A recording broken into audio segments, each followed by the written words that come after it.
across the UK, on DAB+, on your smart speaker, on your smart TV, and on your side.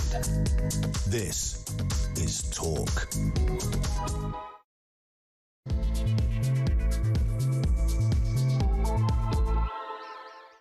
A very, very good morning to you, and it absolutely is a very good morning. I don't care what side of any war you've ever been on. I don't care whether you're British, Israeli or anything else.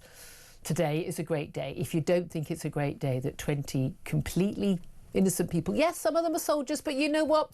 Our soldiers were conscripted during the last World War, and when they were freed, we were happy about that too. That 20 men have been released by Hamas hostage takers to not just to the Red Cross, but now in the hands of the IDF. Many of them now the first 7 in the arms of their families after 2 years and almost a week held in captivity, in tunnels, starved, beaten, tortured, while the bombs have dropped overhead as the IDF waged war on Hamas. It is an extraordinary, extraordinary day and absolutely welcome this day. And I'm very, very, very proud to have you join us. And whether you are listening on DAB Plus Radio or on your smart speaker, watching on YouTube or your connected device, thank you for joining us here at Talk, the home of common sense, with me, Julia Hartley-Brewer.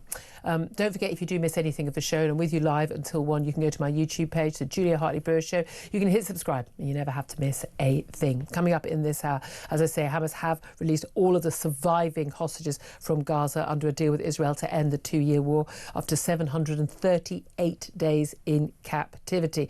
Hamas are also under orders to release the bodies of the remaining 28 hostages later today, but there is growing concern that some have been lost. Meanwhile, Donald Trump has arrived, hailed as a hero in Israel to mark the historic day, declaring the war is over. He is going to be speaking in the Israeli parliament, the Knesset. Shortly we'll take that live. He's also going to then travel in a matter of hours to Sharm el-Sheikh in Egypt, where he's going to meet other world leaders, including, apparently still thinks he's a world leader, Keir Starmer, gathering for the signing ceremony to mark the Gaza peace plan later. Meanwhile, the US ambassador to Israel, Mike Huckabee, has accused Labour of being delusional for claiming that the UK played a key role in securing the peace in Gaza. And the Prime Minister faces questions in the Commons when he gets back over what role he and his National Security Advisor, Jonathan Powell, played in the collapse of the trial for 2 Britons accused of spying for China. This comes amid warnings that Britain is at risk of falling into a Chinese debt trap due to its reliance on borrowing from Beijing. What is going on? And let's hear answers in the House of Commons, where we can just see how he dances around the head of a pin to find out, well, what actually really is going on. All that coming up. Delighted to say it. Joining me in the studio today, commentator Sam Armstrong as well. Very, very good morning to you. And it's so nice that today, particularly after last week, and we've seen, harrowing scenes the week beforehand of the synagogue attack in Manchester, the horrific celebrations of that on our streets Saturday a week ago, and again this Saturday by the supposed pro-Palestinian mob who are just simply anti-Israel and anti-Jew. Call yourself pro-Hamas, call yourselves what you actually are. And then last Tuesday's anniversary, second anniversary of the October 7th attacks, and again more celebrations on our streets. Today, finally, we are seeing proper, genuine celebrations. Hostages Square in Tel Aviv, across every street in Israel, the joy at the return of the 20 remaining live hostages. What are your thoughts? Well, good news has been in short supply for 737 days. 38 today. So these people have spent in the most appalling conditions. Already the footage that we are seeing shows emaciated faces, shows faces that haven't seen daylight in almost 2 years, over 2 years. And can you imagine the ordeal that each and every one of these hostages has gone through? To not know each day if you're going to die, to be kept in a tunnel underground in the most appalling of conditions. And of course, 28, more than are coming home alive, were murdered by Hamas during their time in captivity. Plenty others as well, but we've already had those bodies back. And so this is a day, I think, in which of relief, but also I think for so many of those families, and of course you spoke to a guest last week who didn't know if their son was dead or alive. Yeah, and unfortunately, when we spoke to him, Tamir Nimrodi is not on the list of live or dead bodies coming back. And we spoke to his mother, Herut, last week. So we just don't know. Also, a Nepalese student, Bipin Joshi. These names, they just, no one knows what's happened to them. And we may never. But I want to punctuate the good news to say to say something that I think needs saying about the lies that have been told over the past year, the past 2 years.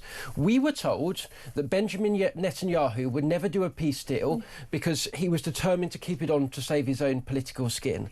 Lie. In fact, he secured his objectives and he was so prepared to do a deal that he released 100 Hamas terrorists for every single hostage he got back. So I don't want to hear any of that. Yep. We were told that we needed to be carting around, sucking up to these people in order to get a diplomatic deal. Lie. Donald Trump, a president we were told was deeply dangerous, was far too aggressive, lacked the temperament to be president of the United States. Lie. Went in there, showed strength and negotiated a peace deal. And we were told that Hamas was broadly a nice enough organisation trying to run it. In fact, we saw even in their dying moments, the last stand of Hamas, they went in there with the hostages and these so-called so-called Gazan civilians that were moping around all of a sudden happened to all have AK-47s. Yes. It's amazing how obvious it is to identify who's who when Hamas have decided that when they've got a temporary ceasefire. Every single thing we have been told about this war by the BBC, by the Foreign Office, by the so-called experts has been total and utter hogswash. It was a nonsense and it played into the hands of those who have been prosecuting a consistent agenda of Jew hatred. Yeah. And some of them, by the way, who have told the ultimate lie that they were there for Gaza, they were there for the civilians. Well, we're going to see that that was a lie. When are we going to see it? Because they're going to be still out on the streets, still protesting, still showing support for a now dismantled terroristic organisation. Well, they're not dismantled. No, they're not dismantled. That's the thing. And what's really interesting is we have seen execution squads. Hamas being very open about this, executing some of the clan leaders, because there's lots of different organisations in vying for control in Gaza.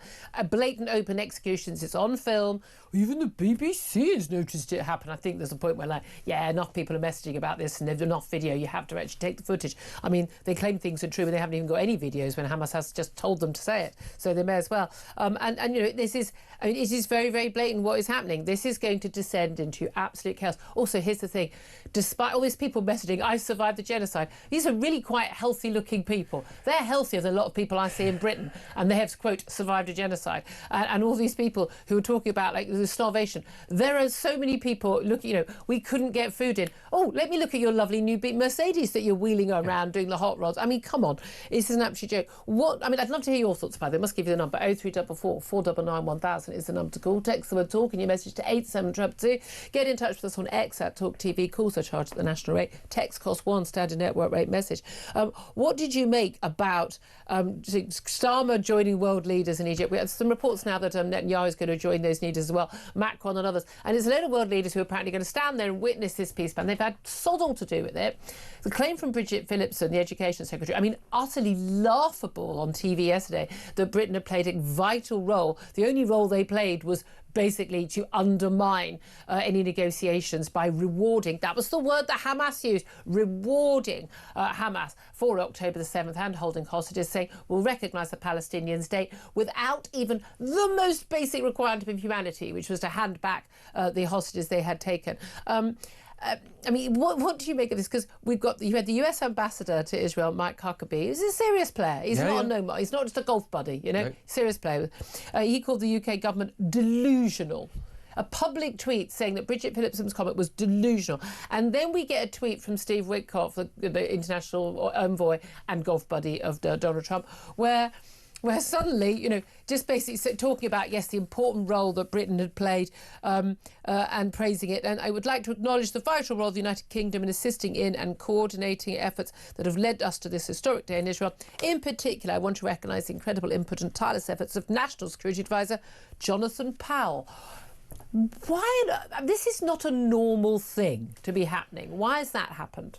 What cheeses me off about this most is that in international diplomacy, when you've got a good relationship with another country, and we have with the US, obviously had Donald Trump and had him in Windsor Castle and all the rest of it, you get to call in some favours, some. But that number is finite and discrete. And boy, oh boy, do we have some favours we need from the US right now. We need them to continue helping us with security. We need some trade help. We need help on all manner of issues. But instead of getting any of those, instead of asking for help with something that was going to benefit the country, British people, Keir Starmer has called in a favour to save the neck of his own national security advisor, who is in hot water because he has sabotaged the trial of 2 men charged with spying on behalf of an enemy of this country in Parliament. And we are having to call in favours to get him off the hook. It is disgusting, it is despicable, it is unpatriotic to allow yourself as national security advisor to be prioritised above the interests of this country. And that is what has happened. Behind the scenes, we won't find out, because these things are always kept secret, we won't find out, but in 40 years' time, when the records are released, I can tell you, guaranteed, 100%, take it to the bank, put your bets on now at any good high street bookies. We have requested that as a special favour through diplomatic channels. It is wrong because that should have gone to do something that would help secure British jobs, to make us more secure, to do everything else. It's wrong, it's appalling, and it shows that this government is not just a joke. I mean, it's actually working against this country's interests. Absolutely an embarrassment that we've not played an important role. And again, it's one thing, you can play a role or not play a role, but when you're playing a role actually helping the enemy of our ally, the democratic nation state of Israel. That is quite something. Of course, we saw, and as I predicted last week on air, and as I wrote in my Sun column last Friday, these Palestinian marches, pro-Palestinian, would not stop. They're all now saying, well, you know, it was to end the genocide. There wasn't genocide. There isn't genocide. And the bombing has stopped. So move on. Oh, and the BBC reporting, you know, we want more aid in. BBC reporting breathlessly yesterday that aid trucks are going. What, you mean like they've been going in for months? I mean, again, they've been going in. You know, these we know what famine looks like. We've seen it on our television screens horribly in many, many places over the years. We can see it right now in countries not that far from Gaza, and yet, you know, apparently these perfectly healthy-looking people on the streets are we supposed to pretend are starving to death. It's just a load of abject lies and nonsense. But the pro-Palestinian marchers back out on the streets. They're free Palestine. Well, free it from what? I would say free it from Hamas. Once again, we have pro-Jewish protesters, people holding "We Stand with Britain's Jews" placards, being led away, being arrested, when those chanting "From the river to the sea," which means the annihilation of Israel, it's a Hamas slogan, they were fine, they were left. We had some guy, and we do need to make this guy famous, hasn't been identified publicly yet, as far as I know. It's a young man who, well, apparently he's an Oxford student. Oh, gosh, I hope it's Oxford Brookes and Oxford University. It's very embarrassing. But he's... sorry, apologies, someone's talking... I'm sorry, someone's talking to me in the air. I have no idea what they're saying. OK, we've got we've got the clip, apparently. So let's play a little clip of what this delightful young man was saying. I don't want to yap for too long, but a chant that we've been workshopping in Oxford that maybe you guys want to join in. It goes, Gaza, Gaza, make us proud, put the Zios in the ground. Gaza, Gaza, make us proud, put the Zios in the ground. Gaza, Gaza, make us proud, put the Zios in the ground. Right, so the clip we finally got on. Gaza, Gaza, make us proud, put the Zios in. Zios, short for Zionists, right? So people, well, it's short for Israelis, brackets. It means Jews. It does mean Jews, but it also means people like me, people like Sam, who support the right of Israel, the Jewish people, to have their own homeland. I mean, he's saying put them in the ground. That he's calling for people to be killed. That's what he's calling for. He's an Oxford student, apparently, on the streets of London, openly calling for people with a microphone, for people to be killed because of their nationality, their race, their religion, or their political beliefs. Sam, forgive me, I may be confused. I thought that was illegal in this country. I thought that was a criminal offence. And you and I are big free speech campaigners, but that doesn't extend to calling for people to be killed. Yeah, well, a few things. Firstly, come on then, mate. I'm here. I'm a Zionist. Yeah. Anytime you want. Anytime Absolutely. you want. I'll finish it at 1. Come on down. Come and have a go, and we will see who ends up on the ground first. I won't put you in the ground, but I can assure you you'll end up on the ground. Secondly, I'd like to point out that would be in self-defence, just for the lawyers listening. Secondly, we have people arrested at marches in London, the capital city of this country, for holding totally peaceful signs that say "Stand with the hostages." We have people. There have been a multitude of people who have been arrested for just looking Jewish. Frankly, at times we saw a police officer openly Jewish, and yet that is not punished. There is something going deeply wrong with our policing. It is absolutely transparently two-tier. Everybody in this country can see it, and it's going to lead to a dark place because the public are losing massive amounts of trust in our institutions. But thirdly, if you remember nothing else about these so-called protesters, hate marchers, remember this.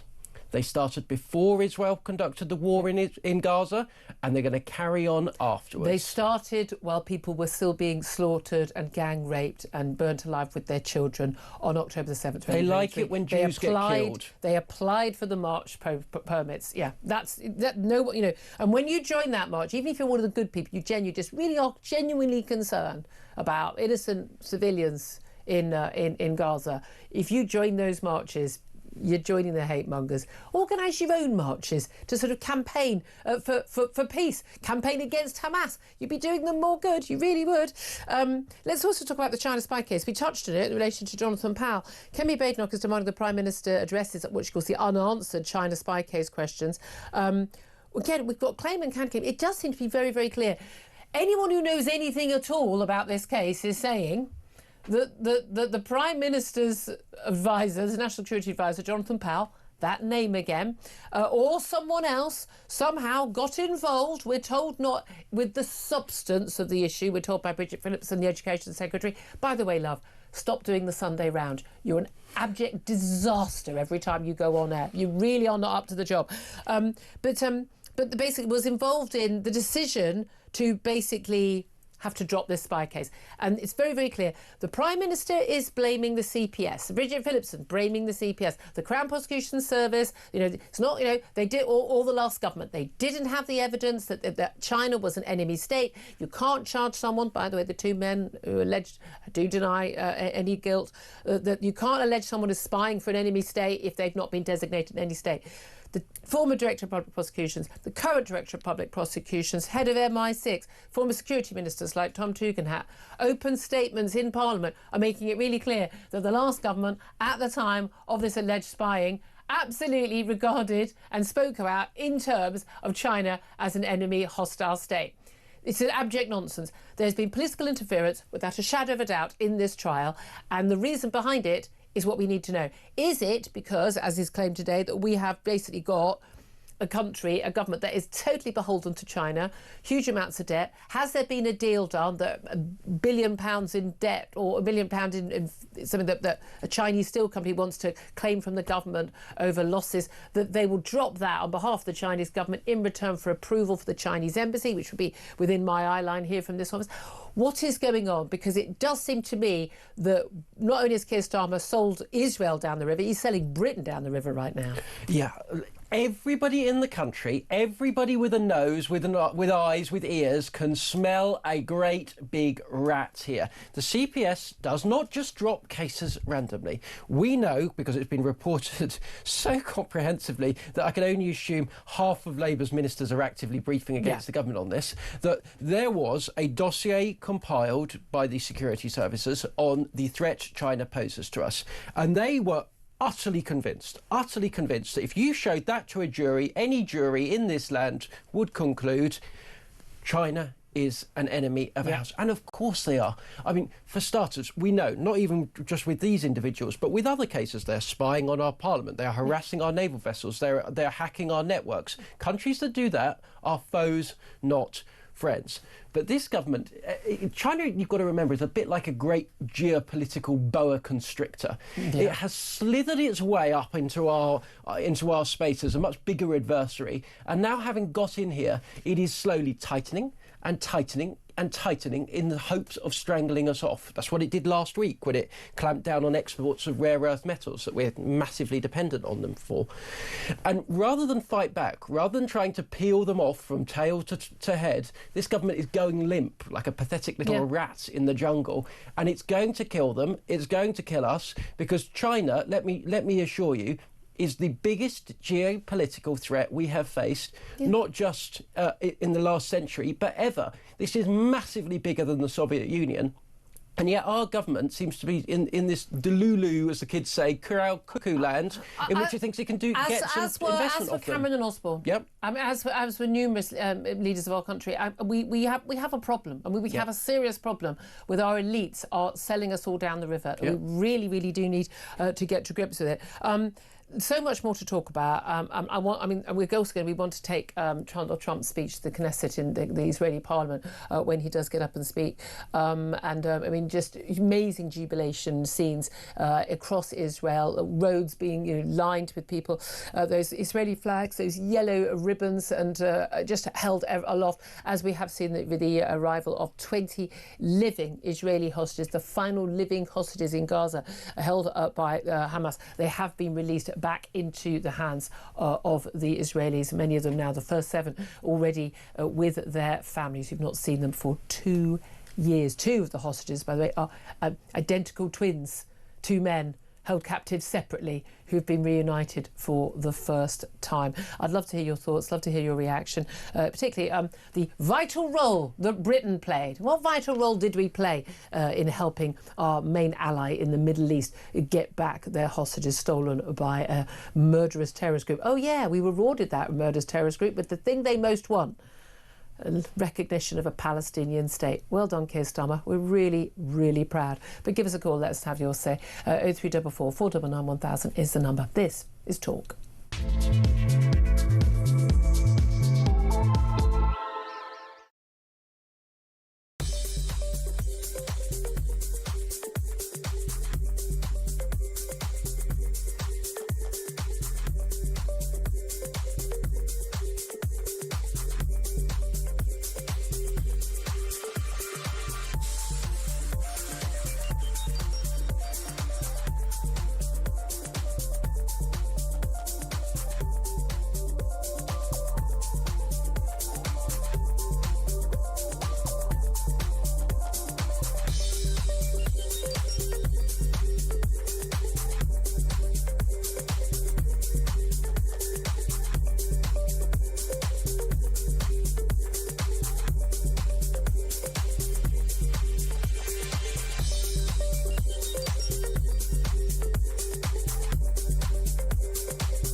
So nobody told you before you got on the bus you can't wear a football shirt to drive the bus? When you got back to the depot, was that when they fired you or what? On Monday morning, they sent an email over, my agency did. Right. They sent an email saying regarding the events on Saturday the 4th of October, right, we'll be dismissing you due to a uniform policy. The video has circulated all over social media. So, what, a few million people have seen this now?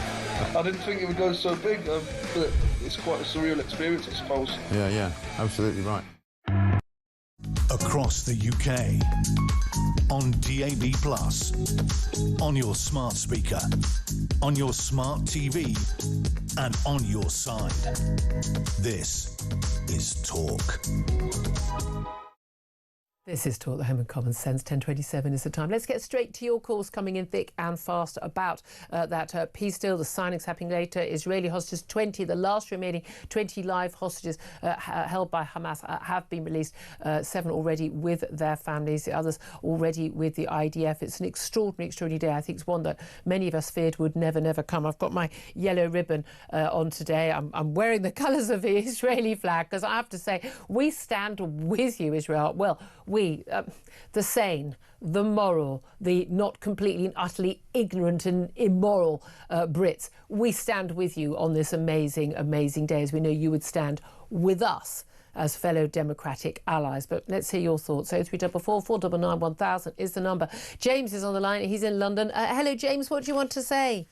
Hiya, Julia. I'd just like to echo what you just said, because any sane person in Britain would be echoing what you've just said. But what I've rang up for is Donald Trump has now shown the world for the irrelevancy of the United Nations. The United Nations, since the 1990s, I worked with these idiots in Bosnia. They have an abstract failure in Bosnia, abstract failure in Rwanda, abstract failure in Haiti, abstract failure in the Central African Republic, abstract failure everywhere they have actually been. Since the 1990s, you are irrelevant. You are politicians who are just acting, laughers, propagandists. You are an absolute failure. And this man in the Knesset has now proved your irrelevancy for the world to see. Absolutely. I mean, again, the UN is just, again, it's a talking shop. That's what it was supposed to be. But, when people say, well, any war, a war is illegal because China and Russia and the Security Council don't agree with it, when they pass more motions about Israel, condemning Israel, than about any of the savage murderers, dictators and tyrants who rule many of the other countries, who put those other countries, the African countries, the South American countries, the Caribbean nations, they put them on the payroll to sign up to any of these motions. It's just a joke. I mean, what we really need is a sort of go back to a League of Nations, but a League of Democratic Nations. And we just have an organisation. We can play along with the UN as well, but we have an organisation that is the only. You have to be a member. You have to be a democracy. Otherwise, we're not taking you seriously. Absolutely right, Julia. The United Nations is. We have committees run by monstrous beasts of countries like Iran and Saudi Arabia, lecturing us on human rights. And all we've got is propagandists within the United Nations. To me, they are nothing more than a money laundering NGO. And we need to be rid of them. Totally with you. Absolutely with you. 100%. Thank you very much indeed. 10:30 is the time. Let's go. This is a Monday morning treat for you. Georgina's on the line in London. Georgina, very happy Monday morning to you. I'm sure you're as pleased as the rest of us. What do you want to say about this peace deal and indeed the hostages being released? Oh, my goodness, Julia, I'm ecstatic. I had surgery last week. I've had bone grafts in my jaw. So my speech is not as clear. But even though I've been told not to speak, I had to today. Nothing's going to stop you speaking. Nothing's going to stop me. I'm so happy. It's nigh on remarkable what Donald Trump has achieved with this peace deal, Julia. And I'm sorry to say that Keir Starmer has had no positive input regards to the peace deal being reached. In fact, Starmer and Lamy's recognition of a state of Palestine could have sabotaged the whole peace deal process. I can't for the life of me understand why Starmer has travelled to Egypt. I can only surmise he wants to ride on the coattails of a really powerful leader and probably photobomb at the media conferences. I don't know how Starmer could be tolerated by either Trump or Netanyahu after Starmer has made it so clear that he's more pro-Palestinian than even the Arab states. The only thing Starmer has done is to give Hamas hope and indeed encouragement that terrorism does pay. Yep. And we can now only hope and pray that they don't try again. With Starmer and Lamy, the lights are on, my darling, but nobody's home. They have no moral compass, and they are definitely on the left side of even the Arab states. This is absolutely monstrous. Absolutely. If nothing else, this shows the difference between a strong, take-no-nonsense leader and the weakling that the United Kingdom has to endure. I'm heartily ashamed of both Starmer and Lamy, Julia, for the governance in this matter, and Starmer's presence was neither warranted, and I'm sure not welcomed at this most historic event. But I've got to say, I'm so happy. I've got my Israeli flag on my windowsill for all to see, and I too, my darling, am wearing my yellow ribbon. Absolutely. Georgina, listen, I hope you recover soon. I know nothing would ever stop you talking and saying what you want to say and speaking for the nation. Georgina, thank you very much. 10:33 is the time. We're going to take a quick break. Up next, we are going to be talking to the Henry Jackson Society's Dr. Alan Mendoza about this day and what role did Britain play in helping to release the hostages and bringing about peace. Not that, by the way, I'm particularly optimistic that the other points of this 20-point plan are going to play out quite as many of the true believers think they will, because we are still dealing with a murderous terrorist organisation. Not entirely sure we are necessarily going to get exactly what we hope for. This is Talk. We are the home of common sense.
Across the UK, on DAB+, on your smart speaker, on your smart TV, and on your side. This is Talk. This is Talk, the Home of Common Sense with me, Julia Hartley-Brewer. Thank you very much indeed for your company. Sam Armstrong's commentators joining us as well. We're going to get lots more of your messages, lots more of your calls, lots more top guests throughout the show. And, of course, we will take Donald Trump speaking to the Israeli Parliament, the Knesset, as soon as he does actually take to the podium to give his speech. As he, well, we see welcome home 20 Israeli live hostages, another 28 due to be released today as part of the terms of the Trump's 20-point plan. We're told that some of the bodies simply will not be found today, but the 20 remaining living hostages are back in safe hands. Let's talk about this with Dr. Alan Mendoza, Executive Director of the Henry Jackson Society, an organisation who are campaigning basically against extremism. Alan, thank you very much for joining us. It is indeed a wonderful day, isn't it? Yes, it is, Julia. Finally, a wonderful day. For so long, we have had many non-wonderful days, and there's actually a day to be grateful for and to actually celebrate. Well, indeed. I mean, I'm just absolutely thrilled, having spoken to so many hostages, families, and sadly also those who've lost loved ones, the campaigning they've been doing. How significant is, first of all, Donald Trump's role in this? How significant is it as him personally, the role that he has played to negotiate to get to this point where this deal has taken place today? Whatever happens in the future, that this has happened today. Well, it's all down to Trump. There's no doubt that he was the magic ingredient that got all the sides, and when I say all the sides, it's not merely Israel and Hamas, but many other sides that had to be brought in, such as the supporters of Hamas and others like that, to get to this point where finally the one thing that we always knew would end the conflict in sort of a military sense, i.e. the return of the hostages, has happened. So, you're right to say we don't know quite how it's going to unfold from here, but for this particular part, he said from day one, the hostages are all coming back. All of them are coming back, and he's got them back. And it was he and his administration who've made the difference. And we know that certainly in Hamas and all previous negotiations, drip, drip, drip, you get a few, and then we get a few hundred, of our prisoners, but they call them hostages. They're not hostages, there are detainees, as there are in all wars, and there are people who've been convicted of the most horrific terrorist and murderous attacks, and rape even. And there we are, Hamas cheering at getting their criminals back, which is, quite in contrast to what's going on in Hostages Square in Tel Aviv right now. In terms of the ability to bang heads together, what was it? Because we're told, Netanyahu, wouldn't do the deal. This deal's been on the table all along. That's simply not true, is it? Well, I haven't been sitting in on those negotiations, so I can't say what hasn't happened. What I can say is that was there a deal for all the hostages to come back that Netanyahu has refused? Not that anyone in Israel has ever said. So it would seem extraordinary, given that's the one thing the Israelis have demanded from day one. It was never on the table because, as you pointed out, the drip drip was what Hamas needed to keep the leverage that they had from the hostages, i.e. stopping Israel from utterly annihilating them militarily. And secondly, of course, it bought them valuable time to rearm and to regenerate during the conflict. So every time there was a ceasefire pause, it gave Hamas the opportunity to do something. So it's always been in Hamas's interest not to return all the hostages. They've finally been forced into it. And people who say this is Netanyahu being forced into a deal, it's nonsense. The people who have most to lose by this are Hamas. Hamas lose their leverage, and Hamas, in theory at least, are about to lose control of Gaza. Well, indeed, again, in theory at least. Before we come to that, let's also talk about Keir Starmer. Bridget Phillipson, his Education Secretary, one of the two, probably likely losing candidate for the deputy leadership of the Labour Party, she claimed that the UK, that Keir Starmer had played a vital role. That's why it was a vital role in this deal. This has been poo-pooed rather blatantly and openly and publicly by the US ambassador to Israel, Mike Huckabee, saying that this was delusional. And then we saw a message from the Donald Trump's chief negotiator, Steve Witkoff, basically sort of praising Jonathan Powell, his national security advisor, for his key role. But, it is delusional to claim we played anything close to a vital role in this deal. Well, we didn't play a vital role. The Americans did that. They were the difference. Had it been without the Americans, whatever Jonathan Powell was doing would have achieved zero success. And the reason for that, of course, is that Britain was no longer seen as A, a power in the Middle East, and B, relevant, because it had made itself quite clearly irrelevant by things like declaring unilateral Palestinian state when one doesn't exist. So once you take sides like that, you lose your relevance, basically. It's only when you maintain that ability to be an honest broker between the sides, as the US has done, that you can actually achieve something. something. So whatever the UK has done at the margins, it's very much at the margins, and it does not enable us to, take any credit, apart from, of course, from no doubt what the Americans would love us now to do, which is to pay for it all and to put our troops on the ground. It'll be very interesting to see whether Sakir, who's so keen to take credit for this, will now go and do what the Americans might want him to do on this regard, because I think that'd be a terrible move for Britain for that to be the case. Yeah, well, indeed. And this is it. It's nice to be hopeful, and I have to say, for me, getting those hostages back, absolutely vital. But for me, the chances that Hamas, and they've made it very clear with various other jihadist organisations, along with them saying a statement yesterday, we're not willing to sort of give up power. Everything is predicated on Hamas cannot have a role in the running of any future Palestinian state or parts, or Gaza. Not going to happen, according to the Israelis. But and indeed, according to Trump and this peace deal, which Hamas supposedly have accepted, because they haven't. They've agreed to this phase one and not the rest of it. The reality is that they're not going to walk away. We've already seen executions, dozens of people executed in, basically fighting between the different clans, different organisations within Gaza. Some of it, filmed and out on social media. Even the BBC has noticed it, for goodness sake, Alan, so it must be real.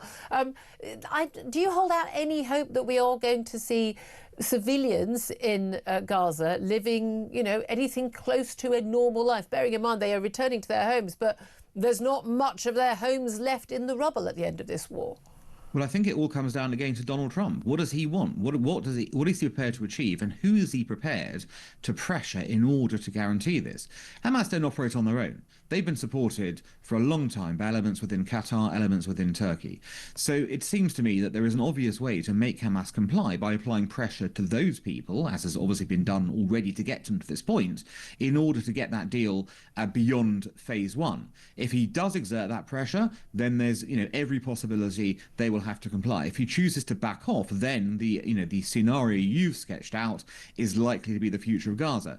And we will not know, of course, who ends up winning that, because you're right to point out that there are local clans, militias who don't want to obey Hamas, who want to sort of strike out their own fiefdoms, who would like to take charge right now. So there could be a very severe civil war, which is why it's important that Hamas is indeed pressured to leave and that a structured replacement is set up so that we know who will actually govern Gaza. Yeah. And meanwhile, of course, this is all still playing out on our streets here in Britain. Once again on Saturday, after all that's happened, we had more, free Palestine marches, from the river to the sea, Hamas slogans chanted on our streets. And once again, we had the police basically arresting the wrong people. Amazingly, we played a little clip earlier on to some student, apparently at Oxford, of the shame that it brings on my former university, basically talking about, burying Zios in the ground. So, basically killing people for having an opposite view from him. I'm assuming he includes me. And again, happy to debate with him on this. No arrest for him that we're aware of, although we are very much hoping we can make him famous and ensure that he does get his collar felt, because my beef and freedom of speech doesn't extend to people making death threats against people. But we also saw once again, people who were just holding up signs saying, "I stand with Britain's Jews," being arrested by police when people are making the most outrageous shouting violent slogans, holding anti-Semitic placards, and the police do nothing. And this has gone our streets yet again. What do you make of that? Well, two-tier Britain in action, Julia. Once again, terror among the police, fear about, actually dealing with these people. Yeah. Who, let's be frank, let's exercise our freedom of speech. They are the scum of the earth. Yep. These are the lowest of the low, the very filth of our society that comes out, crawls out of the drains at a time when a ceasefire is there. Yeah. When they've claimed, they've lied about a genocide for all this time. They don't want the genocide to stop, it seems. That's the lunacy of this thing. They are warped, they are twisted, they are frankly evil, Julia. And it's tragic that the law enforcement forces in this country are terrified of such a rabble. They should be in there, they should be smashing heads, they should be locking these people up who are breaking the law quite brazenly in front of us.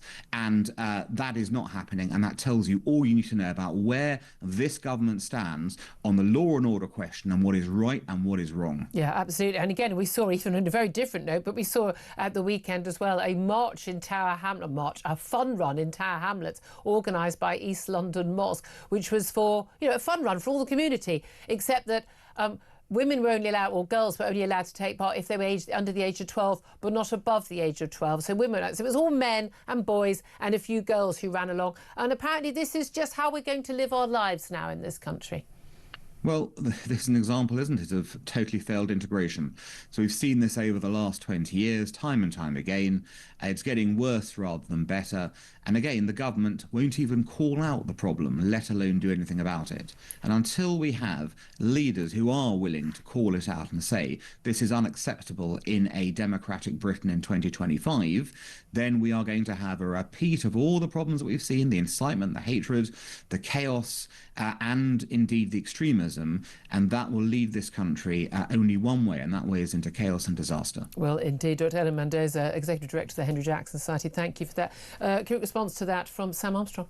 Yeah, apart from when politicians try and have a conversation about integration, they are cut down, slapped down. Robert Jenrick is just spending his yet another day with op-eds in newspapers saying how awful he was for bringing up the fact that he went to one of the least integrated parts of this country and he saw the consequences. He described them in plain speaking terms, and our media says actually the problem isn't the fact that we have places in this country that are like slums. The problem is that you're talking about them. Yeah, don't never say the facts. They don't like the facts. Here's a fact, late breaking news. Hamas, who we trust so much, Hamas has confirmed that the first of 38 buses carrying Palestinian prisoners from Israeli prisons has arrived in Gaza, of course, to absolute jubilation, because they want their rapists, murderers and terrorists back.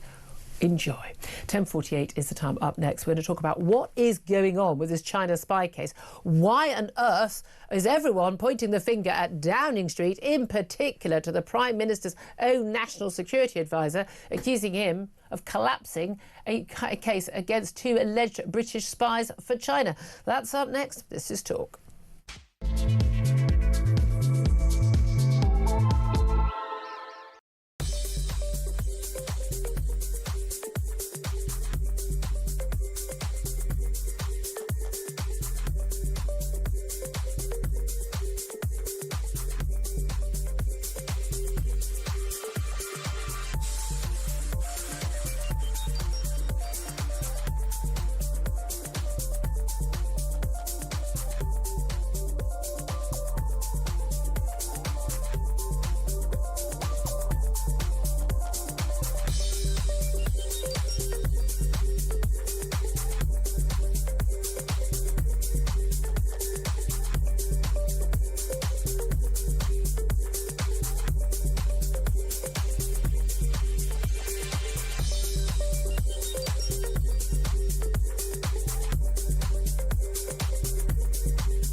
There will definitely be an urgent question. We know that the Commons Speaker as well, who will be the one who will grant the urgent question, was not particularly happy about what happened.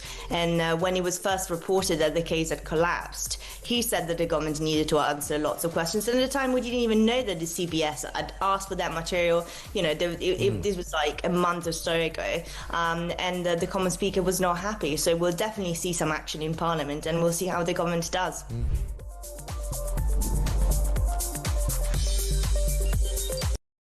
Across the UK, on DAB+, on your smart speaker, on your smart TV, and on your side.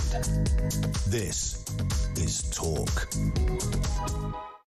Good morning, welcome back to the show. 10:51 is the time. Well, we've been focusing a lot on Israel and those release of hostages. We've got the President of the United States, Donald Trump, in Israel, about to speak at the Israeli Parliament, the Knesset. When we get that, we'll bring it to you live, I promise. Right now, though, let's talk about what on earth is going on back home and why did we see the collapse of that Chinese spy trial, and why is everyone pointing the finger at number 10 for doing it? Let's talk to Professor Anthony Cleese. He's a security intelligence expert and joins us once again to try and make, well, head nor tail of this story. Good morning to you, Anthony. Good morning, Julia. We spoke with you about this last week, but more developments over the weekend in terms of fingers being pointed at the current government and particularly the Prime Minister's National Security Advisor, Jonathan Powell, for the collapse of this Chinese spy trial. Give us a little bit of background and what is the allegation now? Okay. I mean, the whole thing is entirely preposterous. And, you know, I'm somebody that has a lot of respect for Sir Keir Starmer. I'd vote for him, but he's our elected Prime Minister and he's a senior lawyer. Yeah. And yet I've never seen such a pig's ear being made of a totally straightforward thing. So when the offences, alleged offences, were committed, we didn't have the July 2023 National Security Act passed by the previous Conservative government, which kind of slightly fiddled around with the definitions. We had basically the 1911 Official Secrets Act, which is a very broad act, and I can even read to you what it says. It says that anybody who makes any sketch, plan or model or note which is calculated or might be or is intended to be directly or indirectly useful to an enemy is spy, traitor, you choose the word. It's entirely clear. It's about the intention of the person passing on the information. It's not about the intention of the enemy or the potential enemy. But the point is that the Prime Minister, a former Director of Public Prosecutions, he's now in sort of clashing with the current Director of Public Prosecutions and indeed another former one, pointing out, he's saying, no, the trial collapsed, he said, because we, you know, at the time China wasn't designated a hostile or enemy state. Doesn't have to be. That's not true, is it? Well, you know, you could say, if you want to find out if China is a hostile power or not, let the trial go ahead. That's what the trial was meant to show, in part. But you do not have to have a designated enemy. It's not the enemy, it's an enemy, but it's about the intention of the person passing on the information. And the first conviction against a German spy in 1913 was secured a year before we went to war with Germany during the Cold War. Countless people convicted under the Official Secrets Act for spying for the Soviet Union. We weren't at war with the Soviet Union. So the government is talking total nonsense. I mean, we're dancing on the head of a pin on this, aren't we? Well, Kemi Badenoch, the Tory leader, she has demanded that Prime Minister addresses unanswered questions related to this case, but in particular wants him to address them in Parliament. Now, we've had lots of little statements. And again, the crucial thing is if you are addressing Parliament, you are required to be telling the truth. I can see some rinky-dink little lawyer speak that he'll able to have. And we've had Richard Phillipson, the Education Secretary, on air yesterday talking about, you know, no, Jonathan Powell had no role in any of this. No role in the substance of this, she said. And again, leaving the way open. But what do you suspect actually happened? Well, what I suspect actually happened was that Jonathan Powell, and a lot of credit is due to him for, you know, the work that he's done, Northern Ireland, now in the Middle East, as President Trump and Steve Witkoff have said. Undoubtedly, he would have been asked for a view as to whether we thought the Chinese would like being on the receiving end of an espionage trial. And from all we know about Jonathan Powell, he's likely to have said, well, I don't think President Xi would be very happy about it. But that actually is neither here nor there. This is about national security. And if I may add one other thing, we're also seeing this in connection with the Chinese plan to build a super embassy in Royal Mint Court. Now, there's something very odd and very fishy about that too. Not just because it would be the largest Chinese embassy anywhere in Europe. I mean, it's an absolutely massive building, but because the Chinese have already bought the building in 2018 for £255 million. Now, that is completely contrary to the Vienna Convention of 1961, which regulates how embassies are doshed out by the receiving state. No foreign power, including the United States, owns their embassy. America owns the leasehold on the embassy, but doesn't own the embassy. Yeah. But China owns the embassy. And the crucial thing, it's right near Tower Bridge. It's going to be built over cables that are crucial for the city. Tower Hamlets Local Council said no. And there are now lots of reports over the weekend that actually this was basically they basically reapplied for planning with a nod and a wink from the government that it will get approval, even though everybody's got a clue about security for this country, financial, military, diplomatic, has said this is insane, it mustn't go ahead. It is insane. It mustn't go ahead. China should not be allowed to buy its embassy in the UK. It should not be allowed to build a super embassy. Okay. Because we know what the Chinese do. Well, indeed.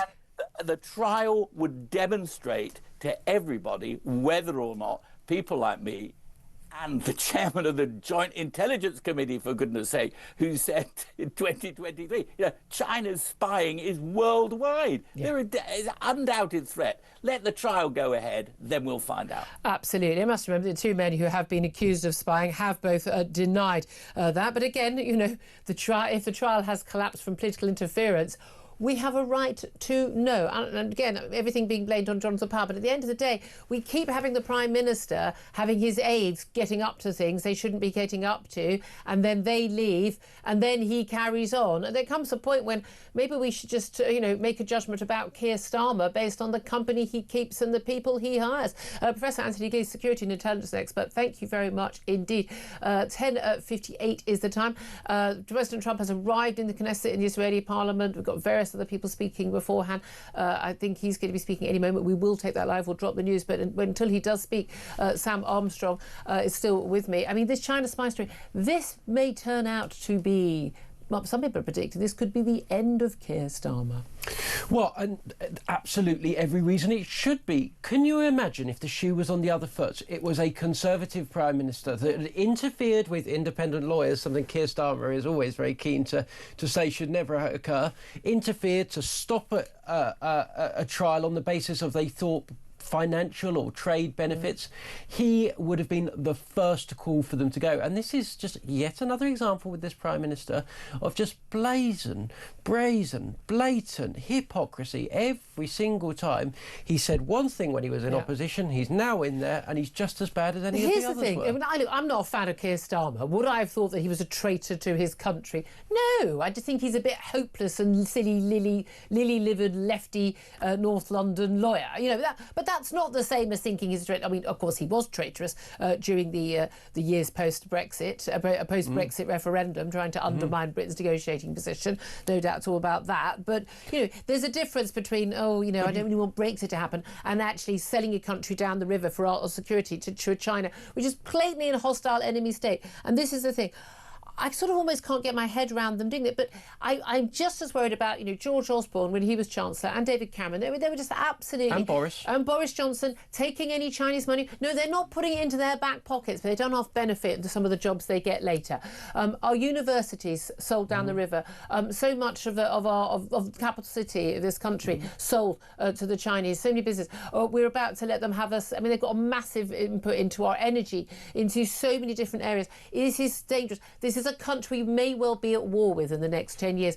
This is like doing deals and doing favours for Nazi Germany at this point. I'm not making silly comparisons. I'm saying, it's pretty inevitable there will be a clash of these two Western civilization and China. There's not a single person who's got a clue what's going on in the world who doesn't think that's going to happen. Why on earth would we be, quite literally, for want of a better expression, kowtowing to the Chinese on this? And that is the thing that really worries me. Why would they do that? Why are they doing that? Well, I think the Brexit comparison is interesting because Keir Starmer is always someone who has placed his own fringe, bizarre, in my view, misguided political ideals above the interests of our country. He was so prepared to stop, so determined to stop Brexit that he was prepared to go and undermine the UK's position in getting a deal with the foreign government. And you look at the Indian Ocean, the Chagos Island deal, and you just think that's the equivalent in the 1930s to handing over the Shetland Islands equivalent to the Nazis. I mean, it's just weird. We will come to rue the day that I think that the man Channel was Islands, ever actually. elected. Yeah. I mean, this is the thing. So just in case you just tuned in, it's just 1 minute past 11. We've dropped the news because we were expecting Donald Trump to be speaking by now in the Israeli parliament, the Knesset. We've had standing ovations for the Prime Minister of Israel, Benjamin Netanyahu, also for the chiefs of the military as well, of course, and also actually for Steve Witkoff, interestingly, as well. And actually even for Jared Kushner, and, he's been a sort of Middle East peace envoy.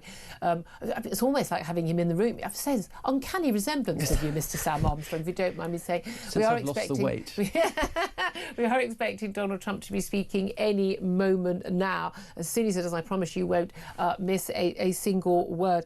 I think this is very, very significant. The worry, of course, is, Sam, and this is the reality, we can all be very hopeful. And yes, it's extraordinary that Hamas has agreed to hand over the hostages, the live hostages and the hostages' bodies, before anything else happens. OK, ceasefire. Israel have gone back. They're still holding a large part of the Gaza land. But to hand over those hostages in one go, when that was kind of their bargaining chip. Yeah. And it was the thing that justified, in my view, any action by Netanyahu and the Israeli forces, not that they did any action. We have seen the extraordinary footage of people returning to what were their homes across Gaza, and it is devastation. I mean, devastation. Now, look, I was on the Gaza border a few weeks ago. There are 100%. There are lots of buildings still standing. It's nonsense. So where there has been fighting, where, for instance, the Hamas were booby trapping buildings, and the IDF had no choice but to basically blow the whole building up. By the way, long after people had left the country. If you look at that level of devastation, you look at footage of Dresden during the Second World War, Mosul more recently, you look at Damascus, the Syrian war. This is what a war landscape looks like. It's devastating. It's awful. It's why you shouldn't start wars, which is what Israel didn't do, what Hamas did do. I mean, I'm slightly changing the word, but, frolicked around and found out is basically the message here. But how do they rebuild? Because you are going to, all the nonsense and the false claims of famine and genocide, absolute nonsense. Given that level of devastation, the fact that we're only looking at less than 40,000 civilians, even on Hamas's own figures, dying through that devastation over 2 years, is a testament. I mean, that sort of number have died in a day in previous wars, for goodness sake. That tells you how careful the IDF has been, but that doesn't mean you're not going to get innocent loss of life. How difficult will it be to rebuild Gaza? They still haven't dismantled the tunnels. They still haven't got rid of Hamas. How are they going to do it? Well, with Hamas in place, impossible. This is an organisation which, of course, is not only the going around routinely killing Gazan civilians. As we've seen on camera in the last 24 hours. Anyone that poses a political challenge to it, it has been involved in the massive, enormous industrial-scale corruption and stealing of every penny of aid that goes into Gaza. There is a reason when you see footage of the wives of Hamas leaders and fighters and diplomats, they're all carrying designer handbags. Yes. They're not all poor in Gaza. Even when they were going through the tunnels to escape, yes. They made sure they brought their designer labels with them. Right? These are people that have got rich off the Gazan people. They've got rich off causing conflicts, fighting wars and all the rest of it. And the taxes of our money that's gone to the UN and other organisations then being passed on to them.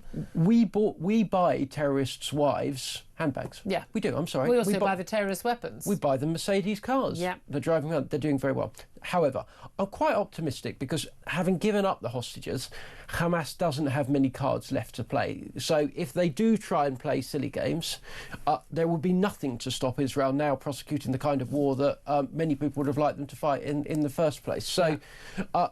Well, because that's the thing, because the IDF didn't go into certain places in Gaza City, for instance, because that was where they believed, even certain areas in Gaza City, that's where they believed that the Hamas hostages were, and they did not want any more of their people to die as a result of their own bombing. The hostages were Hamas's secret weapon during this war. Open weapon. Now that that's gone, hopefully, the Palestinian Authority, which is also a corrupt organisation, by the way, they can come in. I don't want to inflict on the Gazan people one suggestion, which was Tony Blair to come and rule the place. They may be bad, but they're not that bad. But look, there is going to be massive amounts of aid. And look, by the way, to all these protesters that have spent their entire time carping on and bleating on about we must do this, we must do that. Right, well, now reach into your own pocket, send some money. If you care about the Palestinian people, I'm sure we can find the link. You can donate the money to them. Go and get on with it. I get fed up with people saying, we need to do this, we need to do that. Well, if you need to do it, reach into your pocket and do it. But absolutely, and again, can you guarantee the money doesn't go to the men with the guns? At the end of the day, it is power, it is guns, it is the ability and the willingness to be brutal that will be deciding who runs Gaza. We are expecting we really are still expecting the US president to be speaking. He's getting a lot of applause. He is getting a lot of applause, but there's a lot of applause for a lot of other key people who've played key roles. I mean, there've been amazing footage today of those Israeli live hostages being released. Bearing in mind today, there will also be terrible sadness of the families who are going to get back their dead children, their dead husbands, their dead sons, and some of whom have held out hope until today, and they will have learned today, amongst all of this joy, they will have learned that their plight is to face grief, and how awful for them. Yeah, it is absolutely extraordinary, and I find it amazing that with the announcement of this deal and certainly the agreement of Phase 1 last week, that how many of the people who claim that they care desperately about Gazan civilians, how they wanted a ceasefire, the end of the genocide that isn't happening, they get the aid in, so none of that could happen without the release of these hostages, and they claim that these poor civilians, they haven't had an election for 20 years. It's not their fault Hamas are in charge. Well, OK, so you want Hamas gone too, right? So here's a deal that delivers all of that. No one required to leave. No, if you do leave, you can come back again. Loads in aid, rebuild. Not putting the Israelis in charge. Israeli forces outside, but a buffer zone to make sure both the Israelis and the Gazans are safe from each other. I mean, what is not to like? If you claim to care about the people of Gaza, the innocent civilians, the babies you care so much about, you cannot be opposed to this peace. Oh, no, they say. No, we want a different kind of peace, a different kind of ceasefire, a different kind of aid coming in. This is the thing. They'll never be happy. Now it's free Palestine, and it's something else entirely. And the goalposts have moved. They will never be happy. These people tell you exactly what they want. They want Palestine from the river to the sea. That means all of the Jews gone. They don't care. Yeah. They don't care where. They could be dead. They could be deported. These people are actively campaigning on the streets for what? A genocide. They wish to remove the Jewish people from their homeland on the basis of their race. The irony is, the only people calling for a genocide, Hamas and their supporters. Indeed. What do you make of the two-tier police we saw once again over the last week, but particularly at the weekend, when we had these more outrageous scenes of these marchers, again, claiming they want peace. Well, there's a ceasefire. You've got your ceasefire. Why are you calling for a ceasefire? You've already got one. And you've got these marchers and shouting again these anti-Semitic slogans, these slogans about death to Israel, death threats, open death threats, are putting Zios in the ground, i.e., you and me, because we support the right of Israel to exist. That means they want us dead. I'd rather like the police to arrest people who call for that publicly, dance and cheer for it, especially if they're a student at my former university, apparently. Just so you know, just before you answer, actually, just say... Donald Trump is about to speak. He has been introduced. He's been in the Knesset now, I think, for about 15 minutes. He was given a 4-minute standing ovation already. Each member of the Trump administration watching on in the Knesset has had their name read aloud. More standing ovations for them. And the US president has been introduced as the best friend Israel has ever had in the White House. He's alongside Israeli President Isaac Herzog and also the Speaker of the House, Amir Ohana. And that is going on. We're going to be hearing from Donald Trump. I have to think, having seen Donald Trump in action over a number of years, Sam, my guess is Donald Trump, although he's getting a lot of love in the room, will get bored soon and will want to get on and give his speech. And it is interesting, Israel, we've got on the beach in Tel Aviv, we've got, people have made signs thanking him. Yeah. Apparently every high-rise building has got signs. Yeah. Cheers in Hostages Square. He is getting a lot of love in Israel from people who know how crucial a role. I wonder if Keir Starmer went to visit, I wonder what reaction he'd get. Who? Sorry, who? Let me look him up. Keir Starmer. Who? Where is he? What's he? I don't think the people of Israel, I don't think people of Gaza would recognise Keir Starmer. The only people that recognise him are his mates, the Hamas. They're over there in Qatar, down in the tunnels, because he rewarded them. Why did he reward them? In order to suck up to voters that he fears are going to abandon him at the next election. Yeah. Look, Donald Trump, I'm sure, is enjoying his moment. He does like getting praised. I imagine this is going to deserves it in this case. I imagine this is going to be one of these days where he's going to speak largely off his auto cue. I feel a bit sorry for his speechwriter that spent all this time with his remarks. So do I. He is going to be taking his victory lap. But as actually, he doesn't. There are lots of people who don't like this deal because it's Donald Trump. Yeah, and by the way, he deserves a Nobel Peace Prize for this. Totally.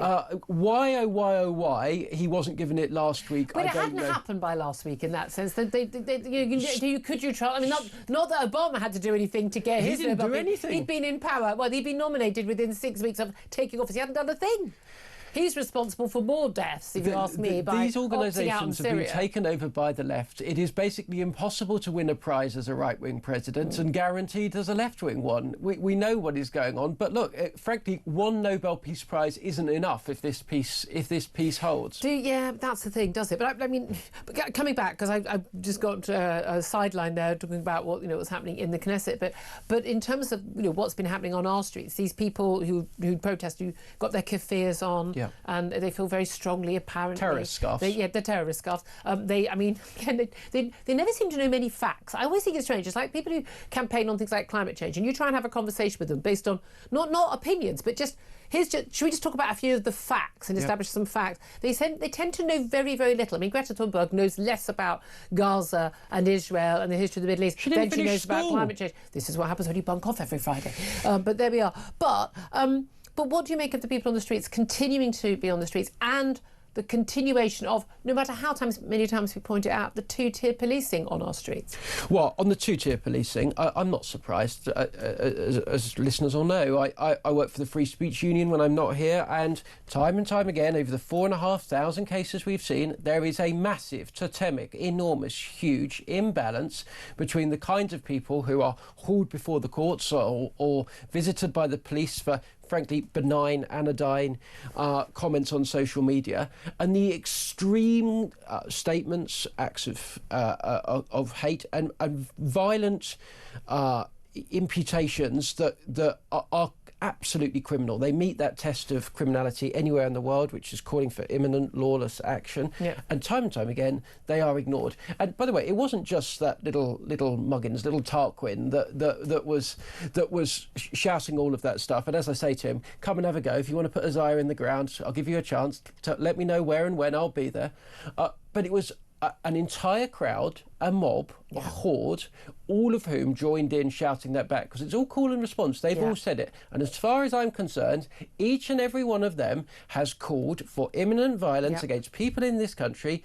I will defend free speech, but that's way over the line. It's not the sort of speech that I or the organisation I work for defends. Each of them needs arresting and charging. And if they don't, and they won't. Yeah, it tells you everything you need to know about the police and their priorities today. Do we think, I mean, I know coppers, got friends who are coppers, I talk to individual police officers, and do you think that they are going, yeah, I absolutely support the cause of the Palestinian people?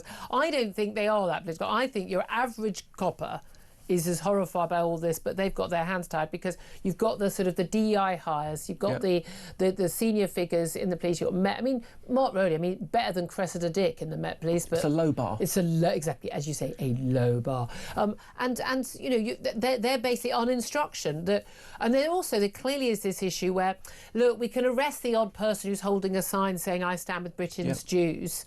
Again, sorry, how on earth? Well, it's provocative. Yeah. It's why is it so impromptu? You think there's going to be violence? So you think that someone saying "I stand with Britain's Jews" will provoke somebody into violence? Isn't that the problem?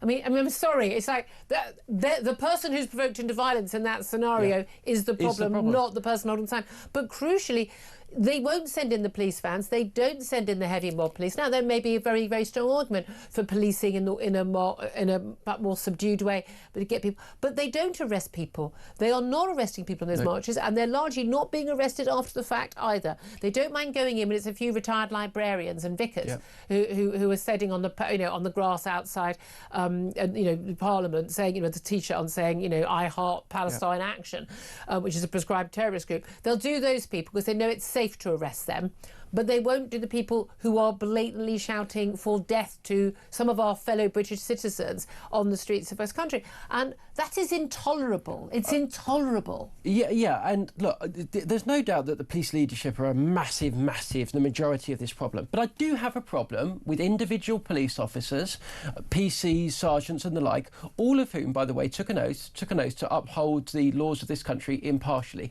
I do have a problem when they're going around and nicking these people either because they've been told to, or because they're cowardly, or because they just think it will cause less hassle that way. Every time that happens, those individuals, just like the sexists and the misogynists and the racists, they need kicking out of the police force too, because they've got no role in British policing. If you are arresting someone, nicking someone, exercising their free speech because it's convenient, I'm sorry, I don't want you wearing the uniform. I don't want you on the streets of London. We need better than that. This country's got a massive crime problem. We need to have really, really high standards for police officers. We probably need to pay them more, and then we need to expect them to go out and do the job properly. The standards we set for people working in public roles. But also knowing the law, knowing the actual law. And by the way, we need to have a little bit of exercise in what Hamas slogans are and what they mean. So much more to talk about. We didn't go to a break or to the news. In fact, we're going to miss another break now. Lucky old you. You get more of me and Sam. But because we're waiting for Donald Trump. This is why we don't normally do live feeds for these very things, but I think it's such a significant speech. But I think Donald Trump's already looking a little bit bored. I'm not going to lie. In the Knesset, in the Israeli Parliament, big standing ovation from those in attendance. He's been very much praised. His team who were there with him as well, Steve Witkoff, his son-in-law Jared Kushner, and others, all being praised. Other senior figures, also Benjamin Netanyahu, the Israeli Prime Minister. I mean, let's he's agreed to this deal. For goodness' sake, he is. I mean, people always talk about. You hear on the BBC all the time. He's so unpopular in Israel. I'm telling you what, he still leads one of the most popular parties in Israel, and otherwise he wouldn't be in power, right? Here's the other key thing. If the Israeli people are united as almost one. It's a democracy. People are allowed to have different opinions in democracy and express them and not get shot. I know, weird concept. Maybe the Gazans could understand that at some point. But genuinely, if you've been to Israel, talked to so many different people, and you look at the polling, the Israeli people are, as possible as it's possible to be, united in they want the Israeli hostages back. They want peace. They don't want to be at war, and they want Hamas destroyed. Now, we've got one of those, second on the way, third of those, big question mark about that. But just going back to Benjamin Netanyahu, we were told again and again by experts, foreign policy figures, diplomats, retired this, that, whoever, on the BBC, remember, these are the smart people, these are the people you've got to listen to, these are the only people that are worth trusting. We were told again and again, Benjamin Netanyahu will never allow a deal to be done. Why? Because, he's got this trial going on where he's facing charges and they can't do it when it's the war and it's his own interest, and he's just stoking the war in order to get re-elected. Right. Firstly, he's done the deal, right? He's done the deal. Secondly, Benjamin Netanyahu has never been as popular today. There hasn't been a poll done, but I can tell you, if you did it, he wouldn't be. Has never been as popular as he is today. He has achieved the objectives, we hope, of everything that the Israeli people wanted: to get the hostages back, to remove Hamas, to ensure that they are not rewarded for conducting an appalling act of terror that, just a reminder for those that are still slow, started all of this off in the first instance. Everything that is poisoned the mainstream debate in this country about what is going on here, everything that you were told was not true. It was baloney. It was balderdash. And it's shame on the journalists that allowed it to be told. Shame on them, because a lot of them knew better. Oh, well, they do know better. I have to say, apparently, every time we speak, I mean, certainly, I don't know if you're getting your checks from Israel or not, but I'm being told constantly, it's the latest thing that I'm getting it starts with 7,000 shekels, that you're getting the Israeli currency. Every time I post a tweet, apparently I'm getting, I mean, genuinely, I am absolutely rolling it now, if that is the case. But as I said last week, I'm hoping for better things at the Christmas party this year. Well, yes, exactly. You're very dodgy ground here. Thing is, it alternates, because the little memes I get sent, which is just the classic sort of anti-Semitic stuff. It's basically, and it is blatant.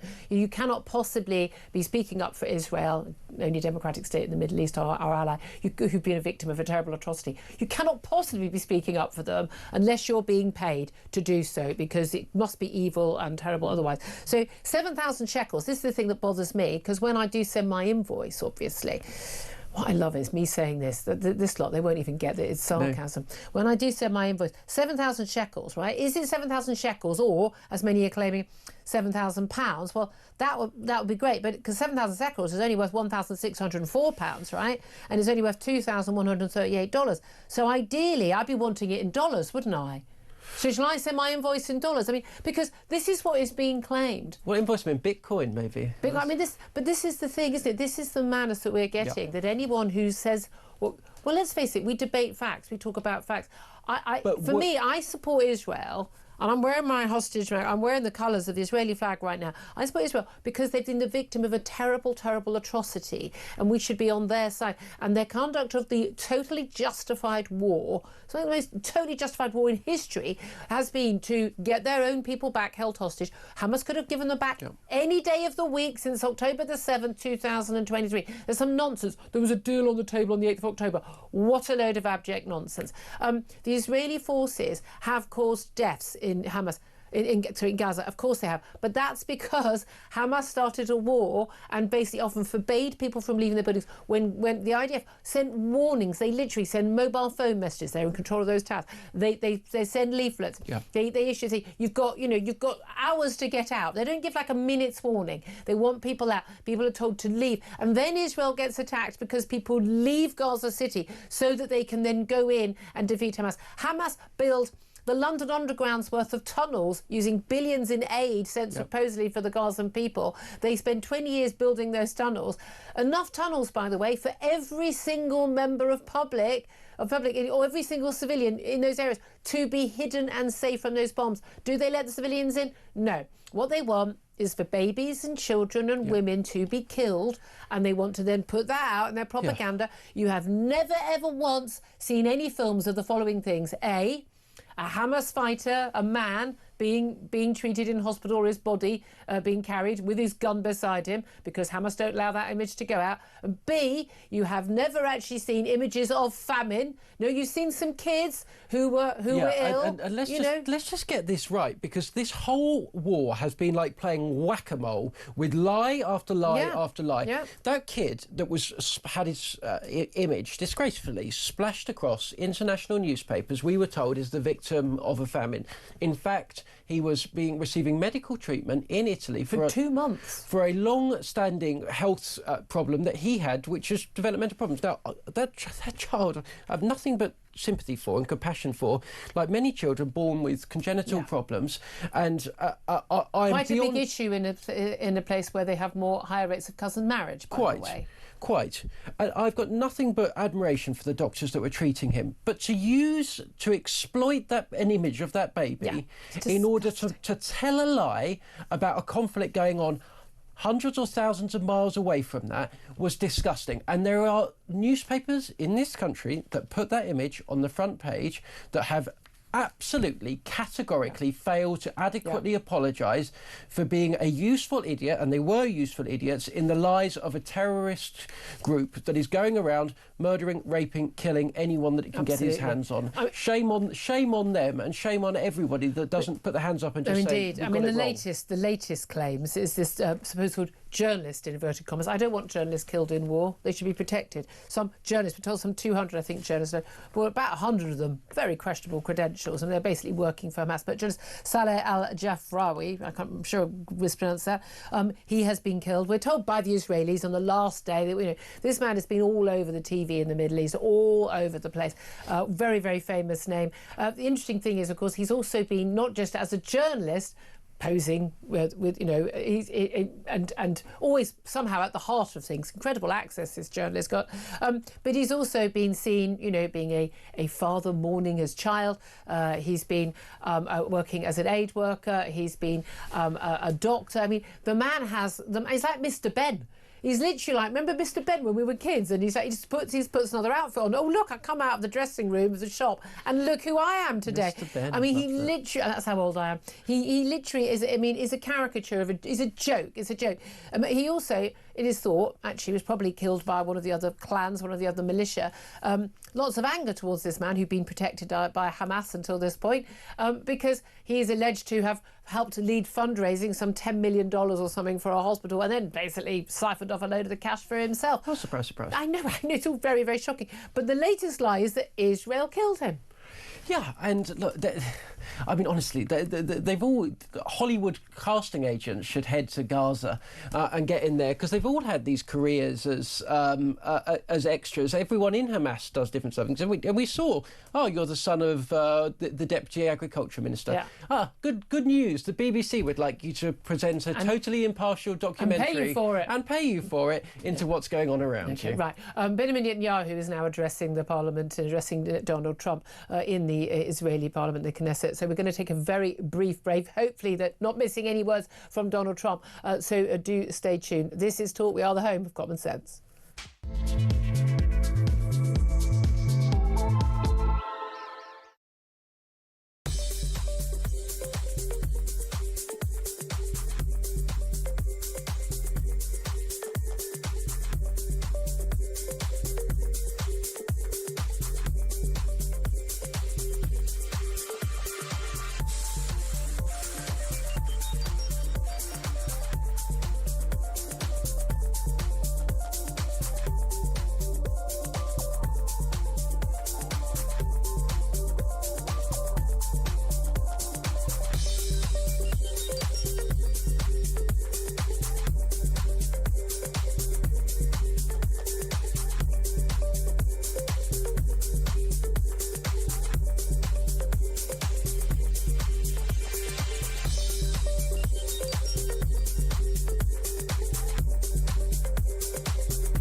There will definitely be an urgent question. We know that the Commons Speaker as well, who will be the one who will grant the urgent question, was not particularly happy about what happened. And when it was first reported that the case had collapsed, he said that the government needed to answer lots of questions. And at the time, we didn't even know that the CBS had asked for that material. You know, this was like a month or so ago. And the Commons Speaker was not happy. So we'll definitely see some action in Parliament, and we'll see how the government does.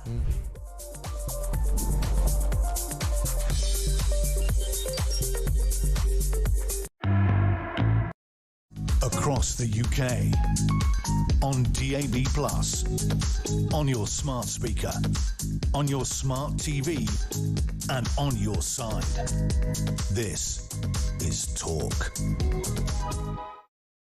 Welcome back. This is Talk, the home of common sense. Benjamin Netanyahu, the Israeli Prime Minister, currently addressing the Israeli Parliament. So we're pretty sure it's safe for us to go to another guest. Wanted to get your calls in, but obviously we any moment we're expecting to go to Donald Trump live in the Israeli Parliament.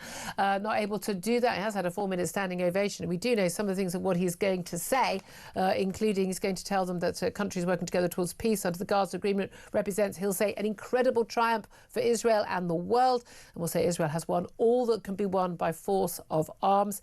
And he said it was time to translate what he described as victories against terrorists into peace and prosperity for the Middle East. Well, we'll see if that all comes upon us. Let's go to a quick, let's go to another guest now, actually. We're going to try and get your calls in as well, if we can, in this next half hour. Give us a call on 0344 499 1000 to have your say on what we're talking about. But let's go to Liam Halligan now, as an economist and author of the Substack When the Facts Change, to talk about, well, where we are in terms of British politics. A very good morning to you, Liam. Hi, Julia. Good to be with you. Thanks very much for joining us. Now, I know you've got your economics commentator hat on, but I'd just love to get your thoughts as someone who was, a political lobby journalist for a long number of years. What you make of this claim from Bridget Phillips and the Education Secretary yesterday, which has been laughed at by the US ambassador to Israel, Huckabee, saying that Britain had played a vital role in this Middle East peace deal? I think it's desperation for relevance, desperation by Labour's high command to try and challenge the idea that they're completely in hock to their own hard left, to the Muslim vote, which they are increasingly. And for, Mike Huckabee isn't just any old US ambassador. Yeah. He's a former Republican nominee candidate, a very serious guy. And he was openly mocking our government on social media. A friend of the UK. And so for Mike Huckabee to be openly mocking her, it must be pretty bad. Well, indeed. I think Phillipson showing about as much knowledge of foreign policy as she shows about education policy, by putting VAT on school fees for independent schools, which of course will cost the Exchequer money, Julia. Because as we've seen, because more of the kids get forced out. We warned her at the time, they wouldn't listen. Yeah, and what a surprise. There are actually an awful lot of parents who absolutely scrabble around and, no holidays, no car, none of the fancy stuff to get their kids an education, and only just able to make those fees now can't. So what a surprise. Then the taxpayer has to pay for their kids in state school. It's almost like, we could have predicted this, but there we are.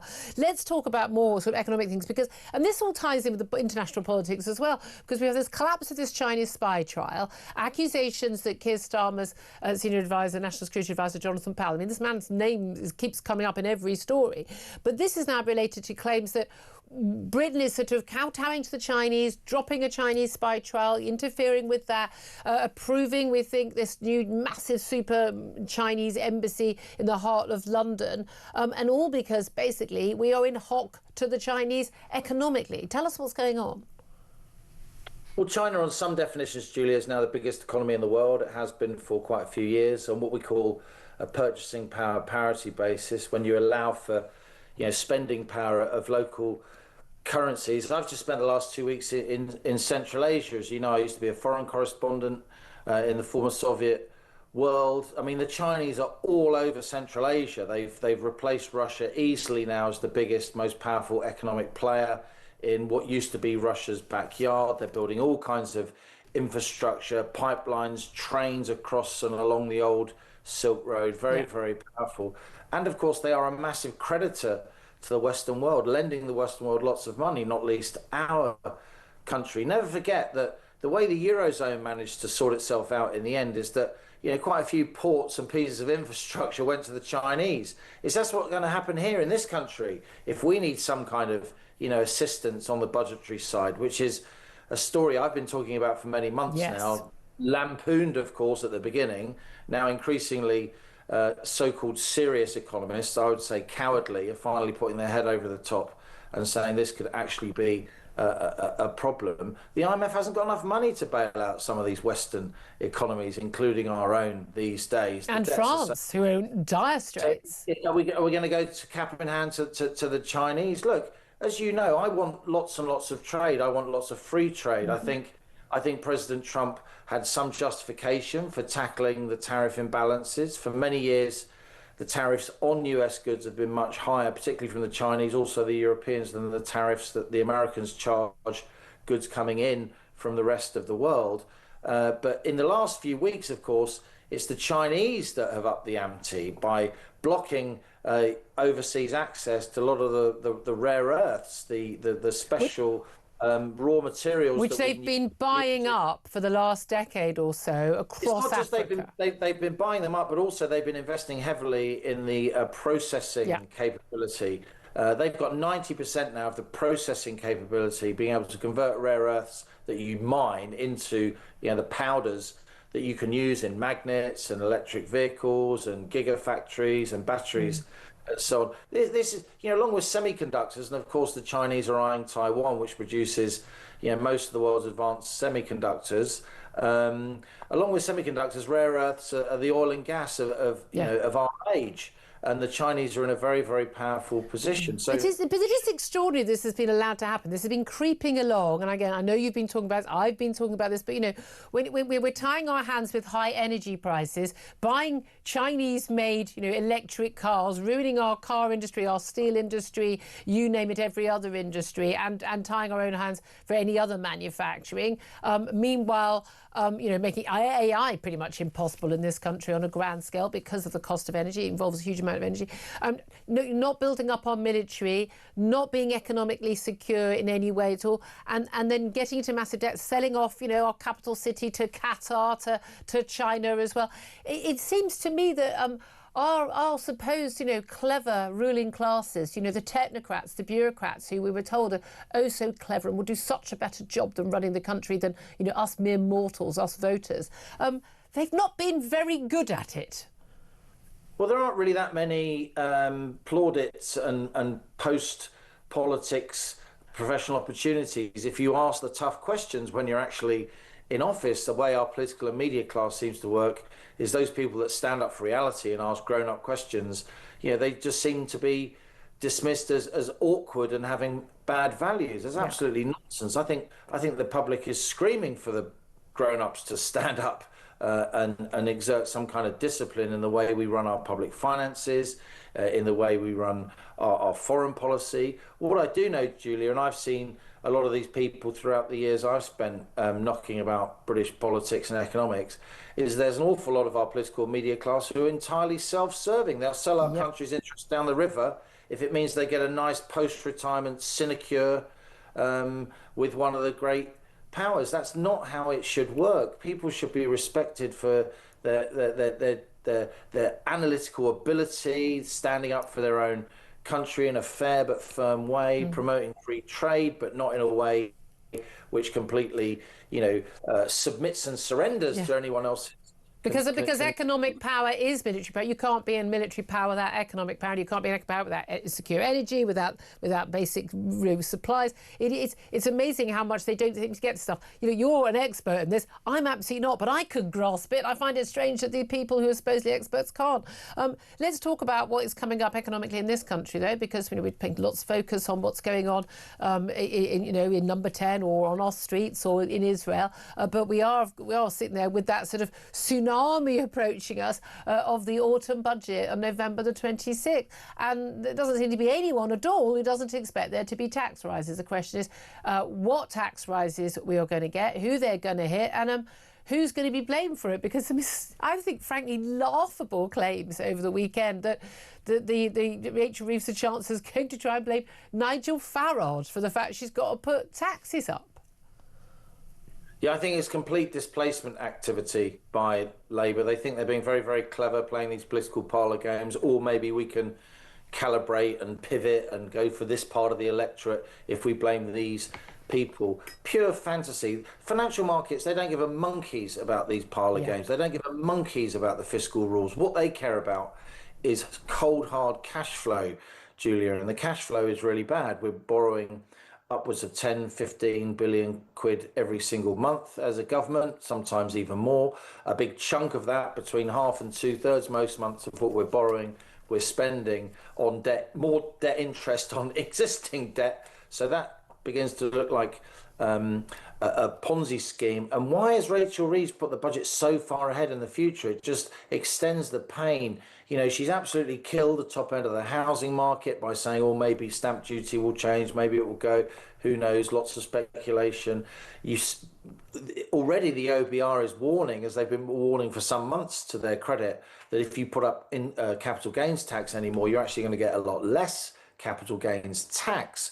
We are now beyond the peak of what we call the Laffer curve, where putting up high tax rates means that you actually get less tax revenue.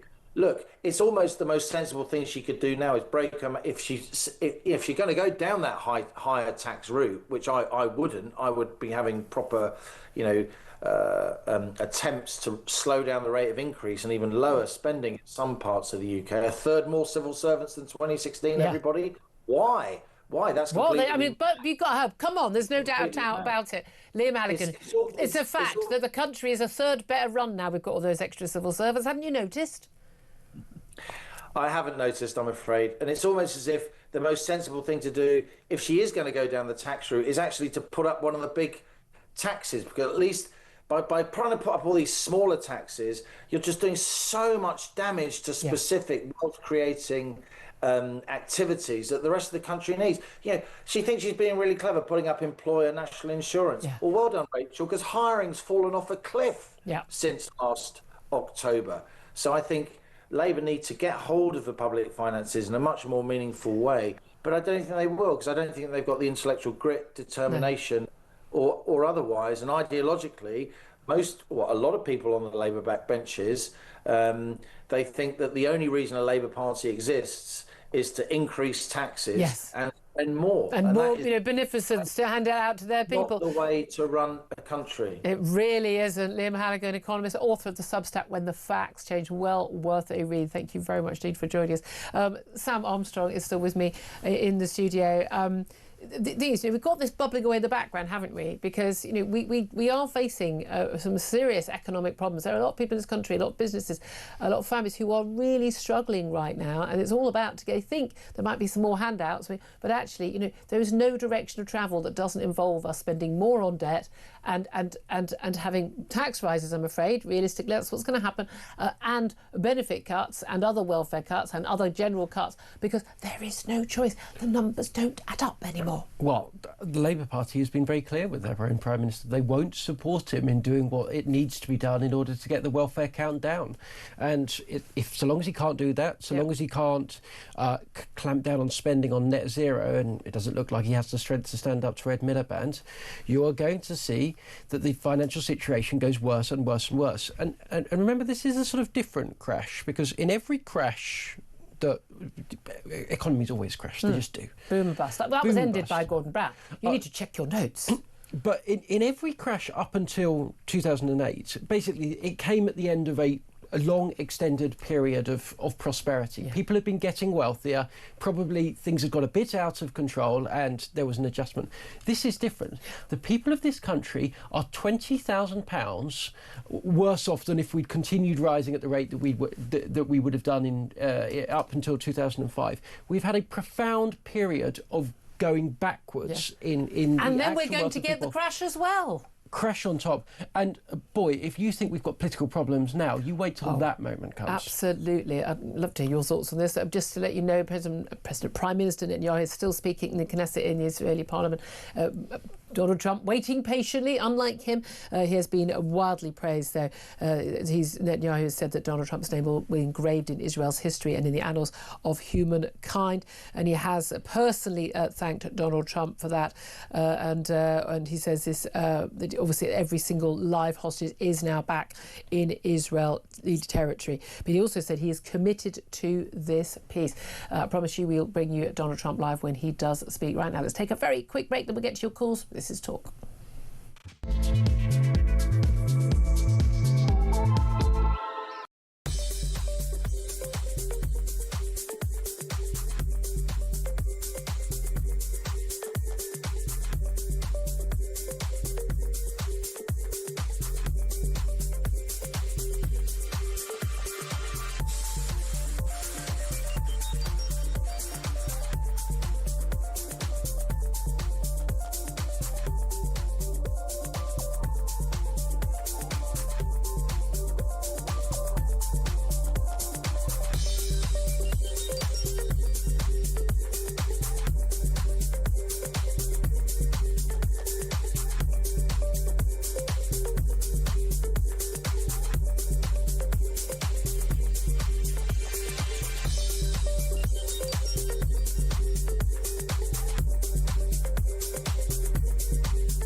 across the UK, on DAB+, on your smart speaker, on your smart TV, and on your side. This is Talk. This is Talk, the Home of Common Sense. Don't forget, we'll bring you the President of the United States speaking in the Israeli Parliament whenever he is actually able to speak. I'm not sure he is right now, but as soon as he does, I promise I'll bring it to you. Netanyahu giving lots and lots of praise for the US President. Let's go to your phone calls, 0344 499 1000 on this incredible day with the release of the 20 live living hostages back in Israel in safety with their families. And of course, another 28 we're expecting some of those, hopefully as many as possible, to their bodies to be returned as well. Let's talk to Herbie, who's in Harrow. Hello, Herbie. What do you want to say? Good morning, Julie. Well, what great news that these hostages are now free, and I hope the world can have a sigh of relief and perhaps we might get some peace at last. But I'd like to know what our Prime Minister is doing yet again with his signature book over in Egypt, you know, when the country is... I love this. He's an autograph hunter. I love this image. You know, it's unbelievable. I don't know why we don't rent out number 10, because he's never there. He's never there. For God's sake, the man's a buffoon. You know, we can put the asylum seekers in there. There's enough room there for them, and it'd be cheaper. But, you know, the man's done nothing. The country's in the state. We're in turmoil here, and he's now offering more money to Palestine or to Gaza.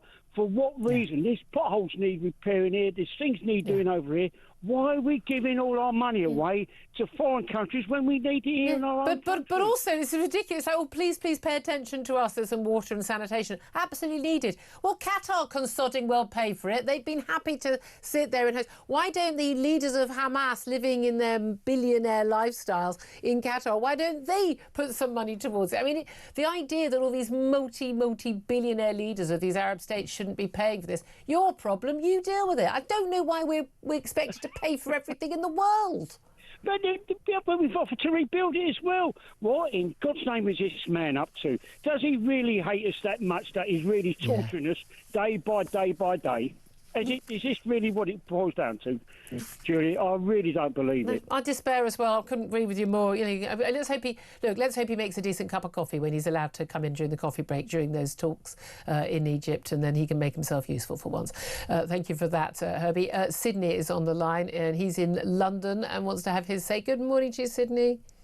Morning, Julie. Good morning. I just wanted to phone on behalf of all the Jewish people here and abroad to thank yourself, Sam, and all the commentators, all your staff for the unstinting support you've given us over the last 2 years. It's absolutely remarkable. Well, that's very kind. But when I get lots of people can stop me in the street and say, I get the horrible abuse on social media. I figure, you know, if the right people are happy, the wrong people are unhappy, and it's fine. But here's the thing. No one should ever have to thank people for, and it's very sweet that you do, but I'm just sitting here in my chair. I'm not doing anything useful. I'm not sending my kid off, you know, in the IDF. I'm actually like families in Israel that are actually suffering, worrying about their children coming back alive. But no one should ever have to thank anyone for standing up for what is the easiest black and white moral issue in the last decade. But whilst you shouldn't have to, you have done so. So on behalf of myself, my family, and everybody on this auspicious day, just wanted to thank you and everybody. But can I just say, yes, please do. I saw an hour and a half ago, you showed this clip about this young boy running around with a jihadi flag in the West End. So I'll tell you what happened to me 4 months ago. I was driving along in Nottingham. I got stopped by the police. I wasn't wearing a kippah or anything like that, so he couldn't tell I was Jewish, and he just asked me to hold on a moment. So I held on, stopped the car, and a minute later there were four police vans coming along, and all of a sudden they got out in riot gear and was practicing their riots.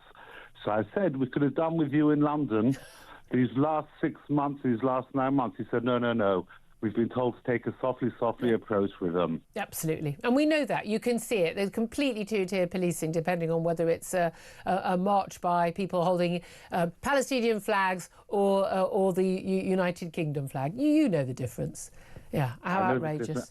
But unfortunately, I don't know how much longer us Jews have got to live in this country. Please, we may be on the move again. Please don't leave, because I don't want anyone ever leaving this country. And I for everyone of any faith who wants to live here peacefully and be a part of this land and this culture. Sydney, thank you for your call. That's very, very kind of you. We're still waiting for. I think we were expecting Donald Trump to be speaking about an hour ago. He's getting lots of praise. He's very much the centre of attention and responding to stuff that Netanyahu is saying, the Prime Minister of Israel speaking in the Knesset. And it is absolutely fascinating. People talk, when you hear the BBC in the Sky going on and on about how unpopular Netanyahu is. Well, he's getting a lot of applause. He had a standing ovation in the Israeli parliament a little bit earlier for his role in agreeing to this peace. He says, I'm committed to this peace. Maybe he can help sort out relations between us and the EU, because I want to talk about that right now. Simon Coulter joins us as well. He's travel correspondent at The Independent. And let's talk, Simon, about the new EU border checks that we've heard so much about for so many years, delayed. Now they have actually come into force. What are they, and what will they mean for us here in the UK? Yes, very exciting times here, exactly as we've requested. And this, of course, goes back to Brexit, because we knew that the entry-exit system would be coming along. We negotiated to be third country nationals, and starting yesterday, we began to get exactly what we asked for. And this is what you find at Prague Airport, which is the biggest airport where you are seeing these checks going ahead. You get off the plane, you see all these tall kiosks scattered almost randomly around the airport. You go up to one, you put your passport in with the with the business page about who you are and all that sort of stuff. It then comes up with a picture and your birthday, and it says, "Is this you?" And you say, "Yes, sorry about the photo." And then you get on and you do the finger, you get a proper facial biometric. Then you have to scan the 4 fingers of your right hand, then your left hand. Then you're asked a whole bunch of questions about whether you've got enough money. €66 a day in cash they want, or a credit or debit card, accommodation, a return ticket, and travel insurance. Then, well, once you've cleared all that, and I timed it as about 3 minutes it took me, you then go and do the check actually in the old analogue way, with an actual person sitting there having a look at your passport and saying, right, OK, I'm going to stamp this passport. So it's double red tape. That will continue until April. And the key thing here is, different countries in Europe are implementing it differently. Obviously, most people in Britain, they travel to Spain, they travel to France, but particularly in the summer. This has been done in the autumn, nice bit of time to get it done. But I could understand, let's bring it in slowly. And when we haven't got huge numbers of people travelling. And now I'm going to have to interrupt. I do apologise, Simon Calder. We're going to have to leave that there, because I think Donald Trump is actually now about to speak, long-awaited speech in the Knesset, in the Israeli parliament. So we're going to have to leave that. I do apologise. Hopefully we'll try and come back to you. But let's go straight live now to Israel.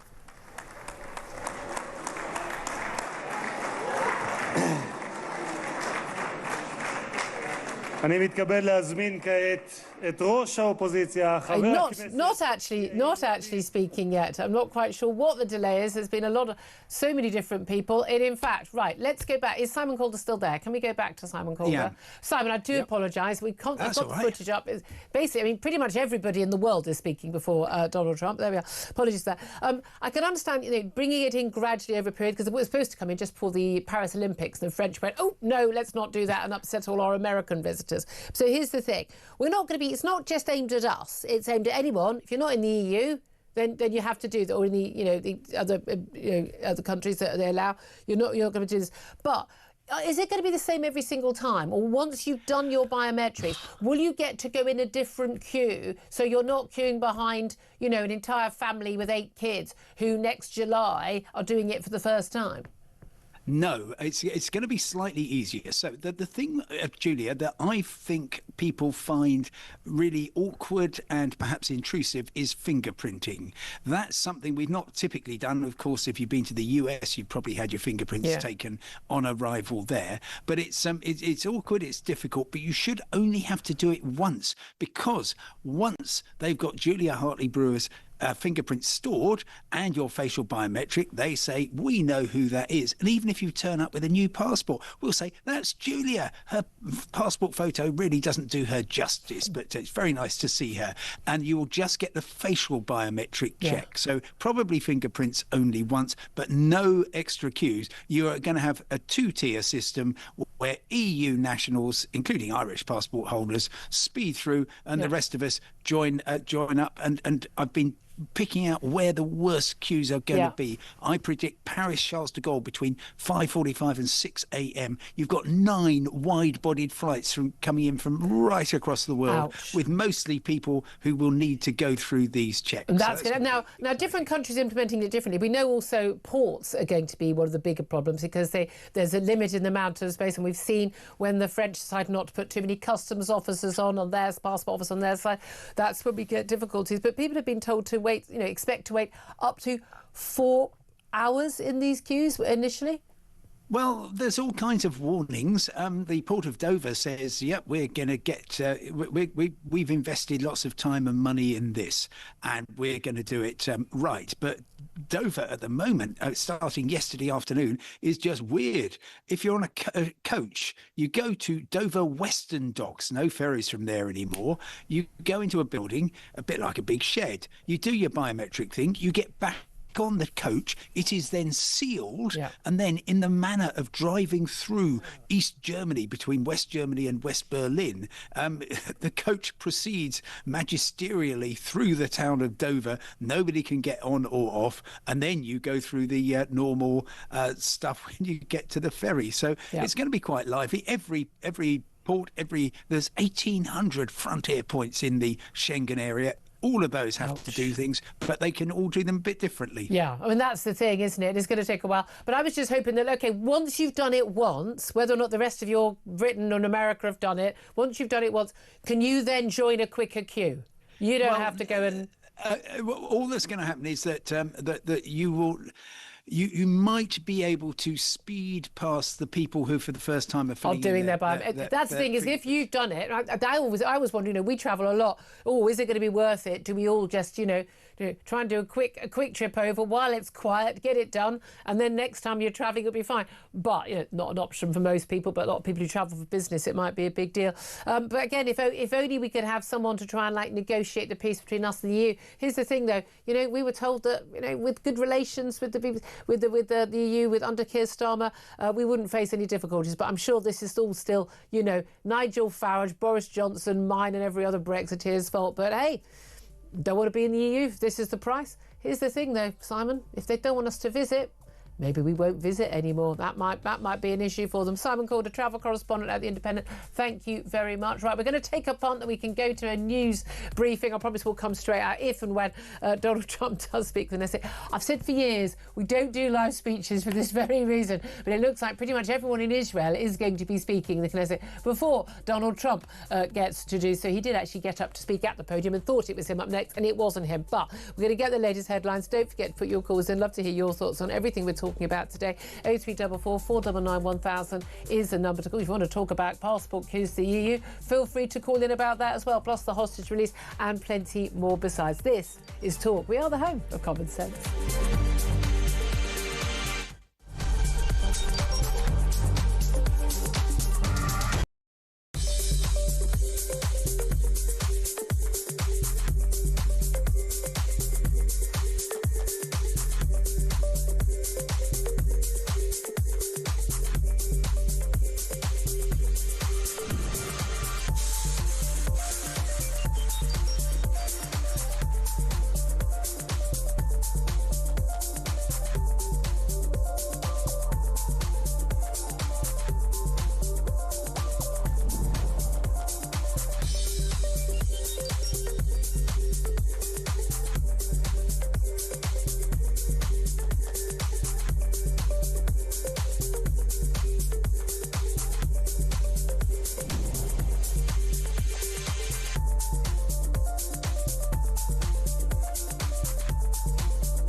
across the UK, on DAB+, on your smart speaker, on your smart TV, and on your side. This is Talk.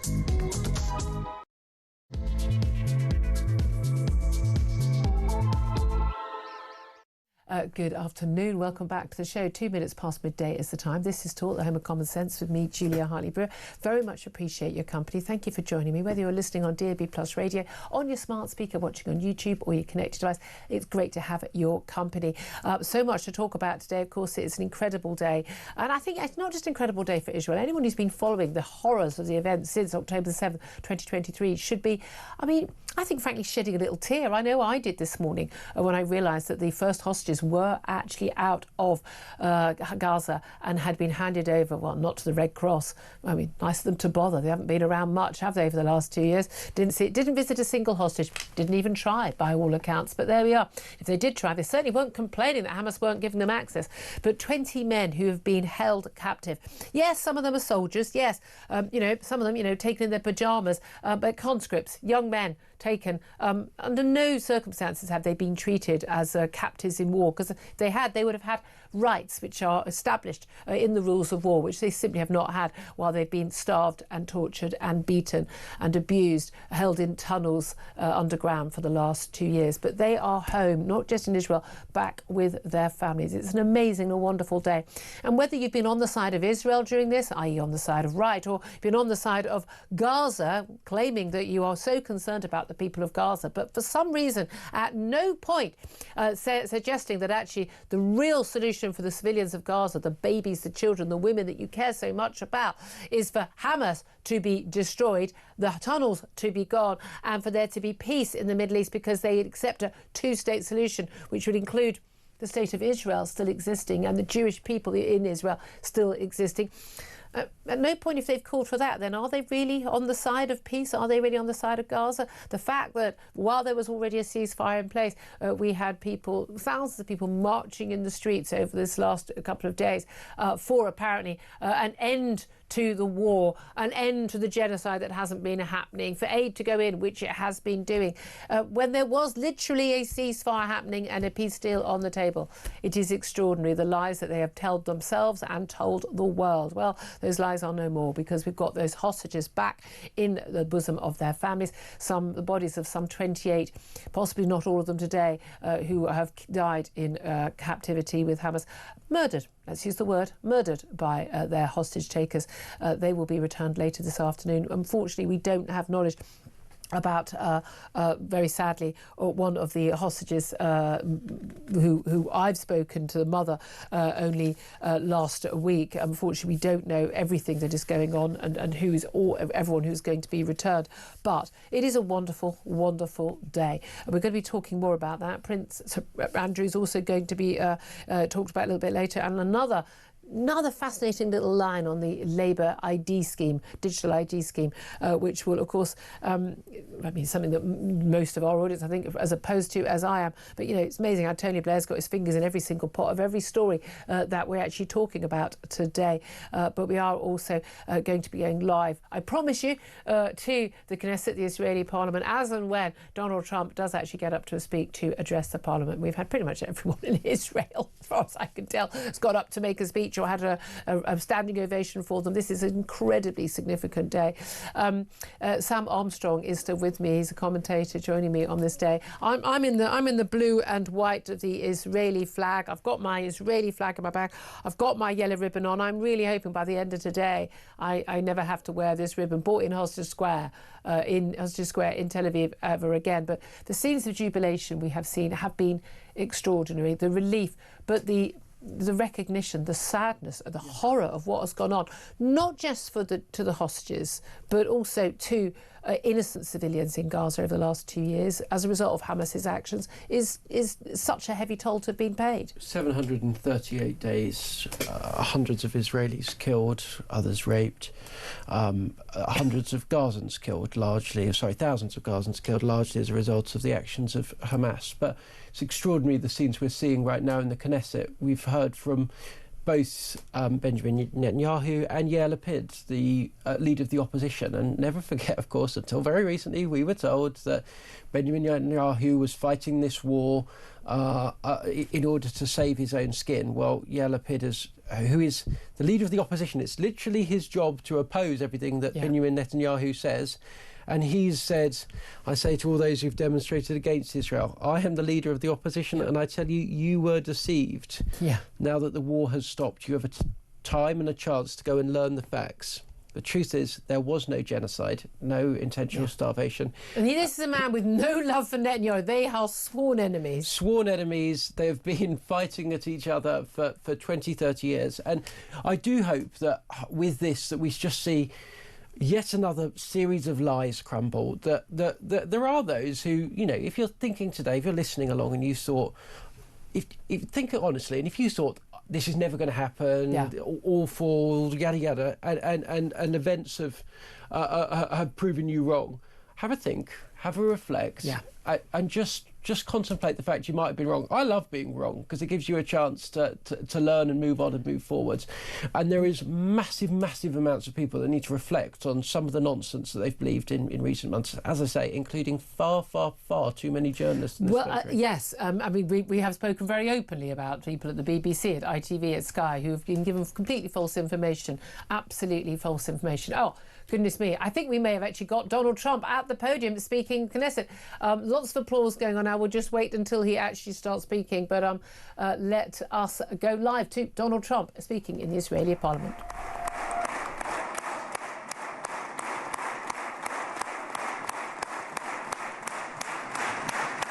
Thank you very much. Thank you. Thank you very much, everybody. It's a great honor. Nice place. Very nice place. Mr. President, Mr. Prime Minister, Mr. Speaker, esteemed members of the Knesset and cherished citizens of Israel, we gather on a day of profound joy, of soaring hope, of renewed faith, and above all, a day to give our deepest thanks to the Almighty God of Abraham, Isaac, and Jacob.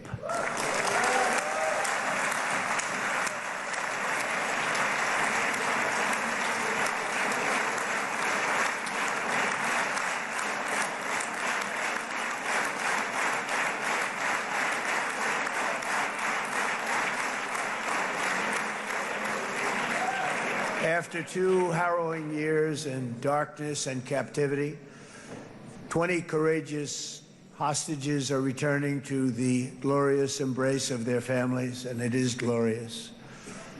28 more precious loved ones are coming home at last to rest in this sacred soil for all of time. And after so many years of unceasing war and endless danger, today the skies are calm, the guns are silent, the sirens are still, and the sun rises on a holy land that is finally at peace, a land and a region that will live, God willing, in peace for all eternity.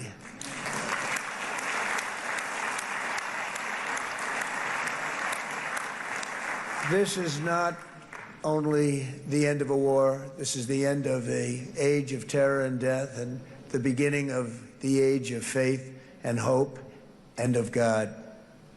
It's the start of a grand concord and lasting harmony for Israel and all the nations of what will soon be a truly magnificent region. I believe that so strongly.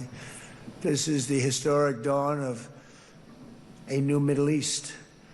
I want to express my gratitude to a man of exceptional courage and patriotism whose partnership did so much to make this momentous day possible. You know who I'm talking about. There's only one, Prime Minister Benjamin Netanyahu. Bibi, please stand up.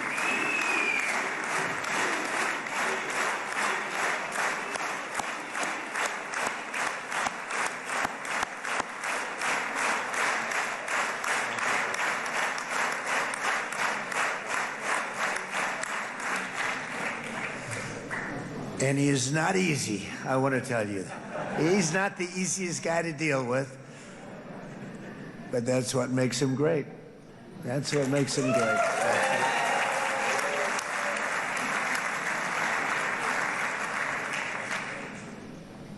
Thank you very much, baby. Great job.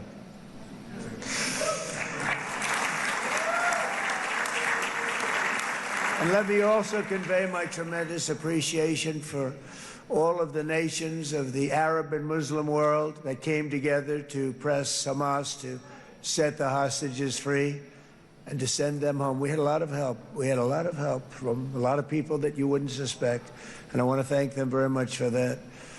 It's an incredible triumph for Israel and the world to have all of these nations working together as partners in peace. And it's pretty unusual for you to see that, but it happened in this case. This was a very unusual point in time, a brilliant point in time. Generations from now, this will be remembered as the moment that everything began to change, and change very much for the better.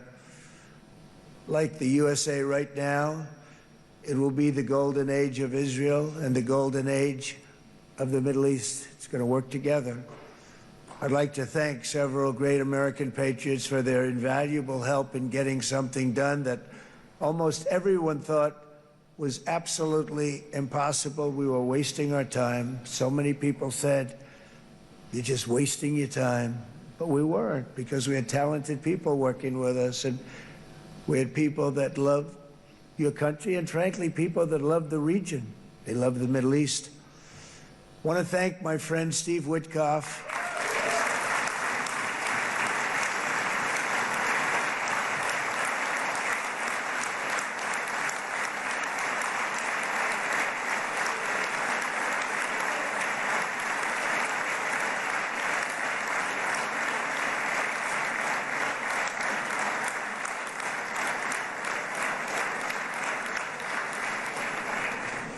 You know, Steve was chosen by me. He never did this before, but I knew him as a few things. He was a great businessman, but I know a lot of great businessmen, to be honest with you. He had tremendous negotiating skills, but I know a lot of people that negotiate pretty well, although it is an art. But there are people that can negotiate pretty well. But most importantly with Steve, he's just a great guy. Everybody loved him. Everybody.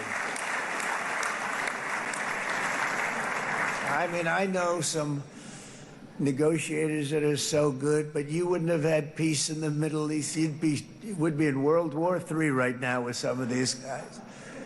Everybody loves Steve, and they respect him, and they somehow can relate to him. I've known him for many years, and I've seen it over and over again. להוציא את חבר הכנסת עודה, להוציא אותו מהאולם, להוציא אותו מיד, החוצה, החוצה.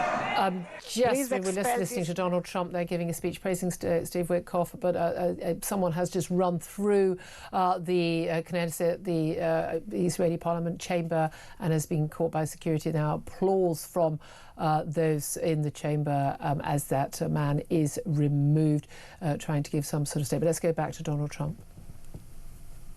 Oh, no, he's not yet back speaking, as applause that the protester has been removed, bundled out of the Israeli parliament. And Donald Trump still at the podium. He's just been talking about how people said we were wasting our time, but not the case. Let's go back to Donald Trump.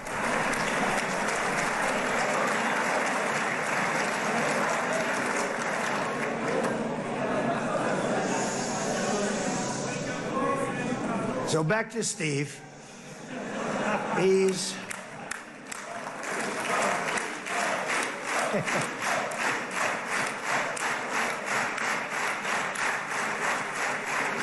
But I tell one story because he was so involved, and then we called in Jared. We need that brain on occasion. We got to get Jared in here. We got to get a certain group of people. But Steve started this all by himself. I call him Henry Kissinger, who doesn't leak, okay?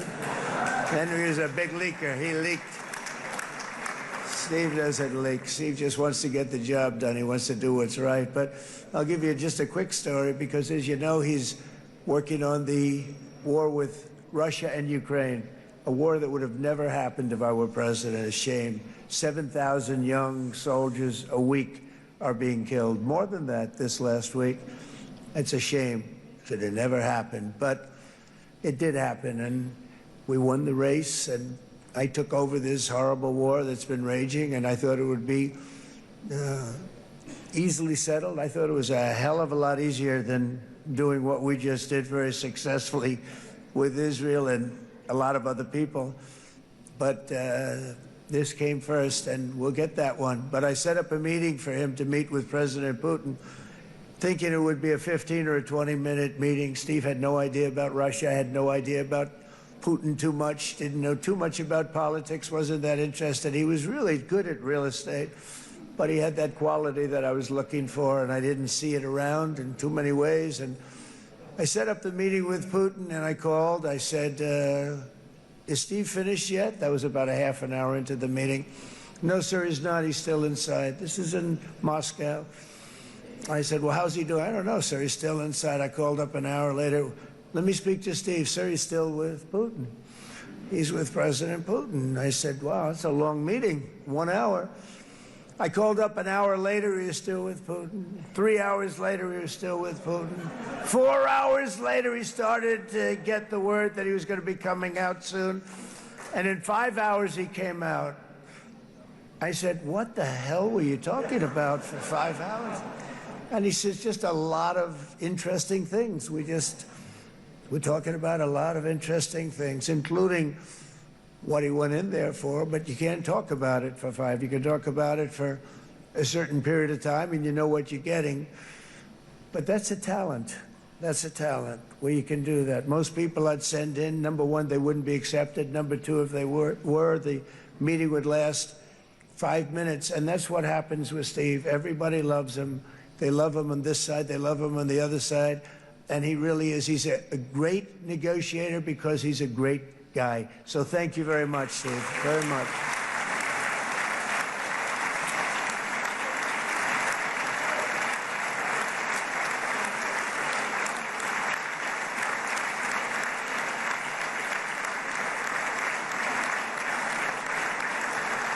And let me also give a very special thanks to someone who truly loves Israel. In fact, loves it so much that my daughter converted. My daughter converted. I didn't know this was going to happen. And Ivanka's here.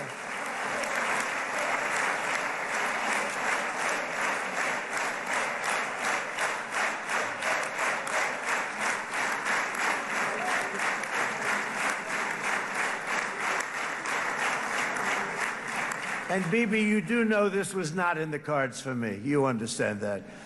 And she is so happy, and they are so happy. At least I think they're happy. If they're not, we have a big story, right? No, they have a great marriage, and they get along great. They're best friends. They have a very special relationship. But Jared has been so helpful. He really did something very special. He established the Abraham Accords with a group of very wonderful people. I like calling it the Avraham Accords because people that, right? Avraham. It's so cool. It's so much sort of nicer, you know, the Abraham versus the Avraham.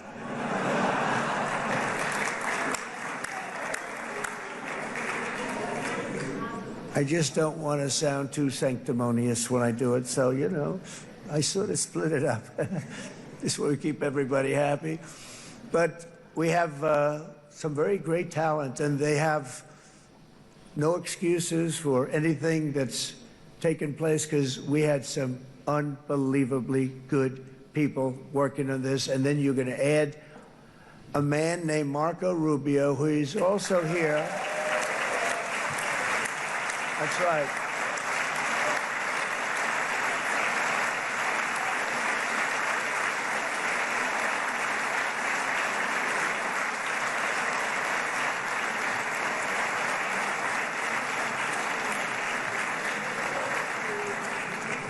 And I have a prediction that Marco will go down, I mean this, as the greatest Secretary of State in the history of the United States. I believe that. I believe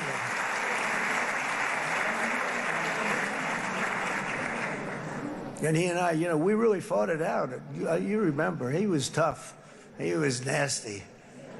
Who the hell thought this was going to happen, Marco, right? And now I'm saying he's going to go down as the greatest. He will. He was always smart and sharp, and people respect him. And then we have somebody who's young, but an unbelievable leader. I saw it a long time ago, and he's turned out to be even better than we thought. Right, Susie? I think even better. And that's Pete Hegseth, who is our Secretary of War, formerly Secretary of Defense.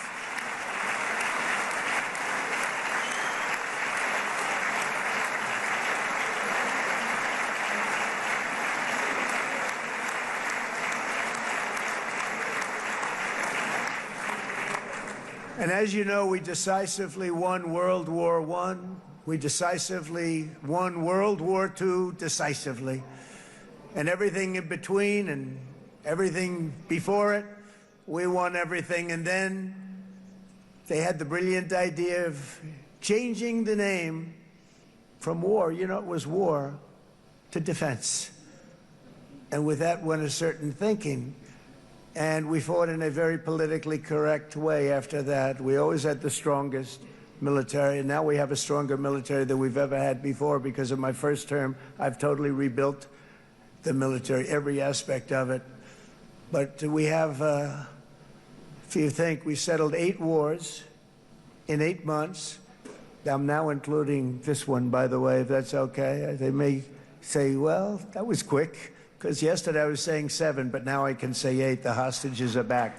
The hostages are back.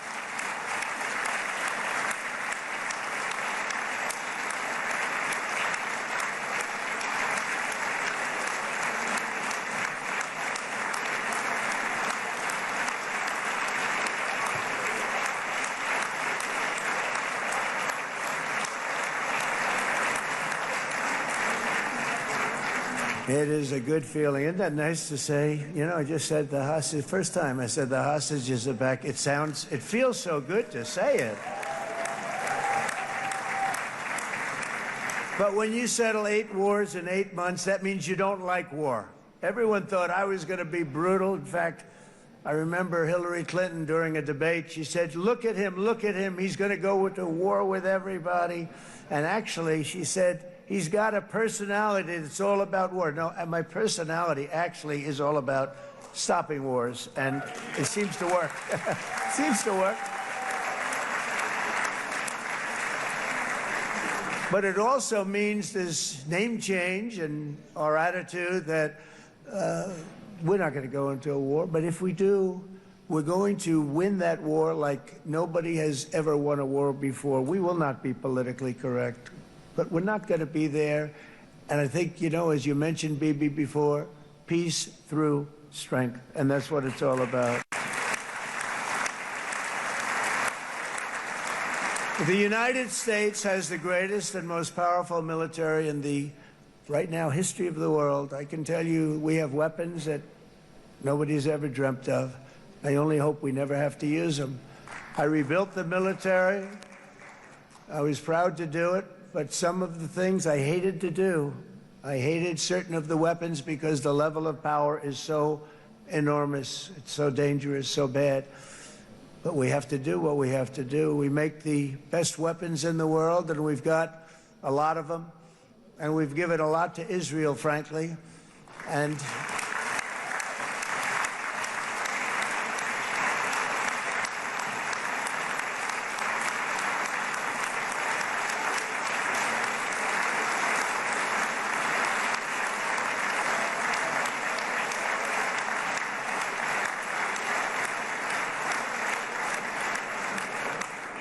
I mean, Bibi would call me so many times, can you get me this weapon, that weapon, that weapon? Some of them I never heard of, Bibi, and I made them. But we'd get them here, wouldn't we? And they are the best. They are the best. And but you used them well. It also takes people that know how to use them. And you obviously used them very well. But so many that Israel became strong and powerful, which ultimately led to peace. That's what led to peace. So as we celebrate today, let us remember how this nightmare of depravity and death all began. 2 years ago, on the eve of the Simchat Torah holiday, thousands of innocent Israeli civilians were attacked by terrorists, and one of the most evil and heinous desecrations of innocent life the world has ever seen, the worst slaughter of Jews since the Holocaust. The cruelty of October 7th struck to the core of humanity itself. Nobody could believe what they were witnessing. The United States of America grieved alongside you, and we mourned for our own citizens who were so viciously taken that day. And to all the families whose lives were forever changed by the atrocities of that day, and all of the people of Israel, please know that America joins you in those two everlasting vows: never forget and never again.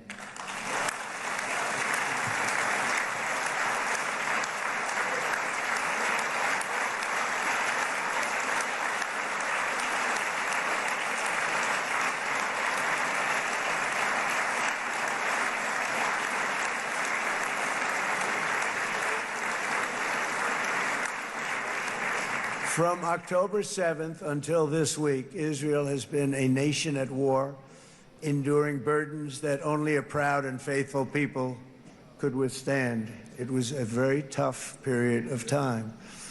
For so many families across this land, it has been years since you've known a single day of true peace.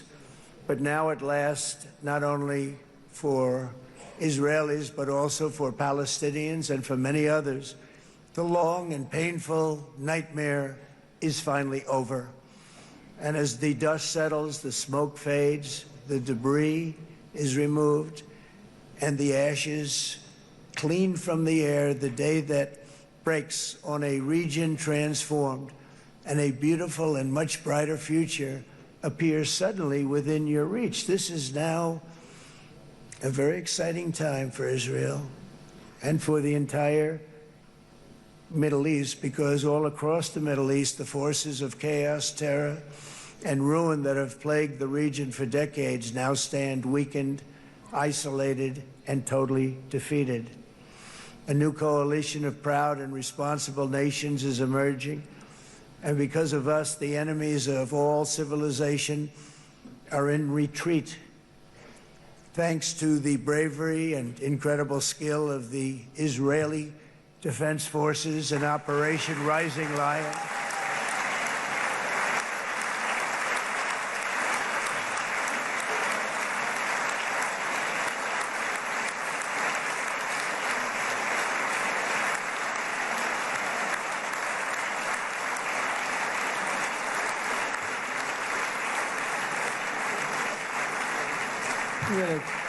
guy's central casting. Let's put him in a movie. Look at him.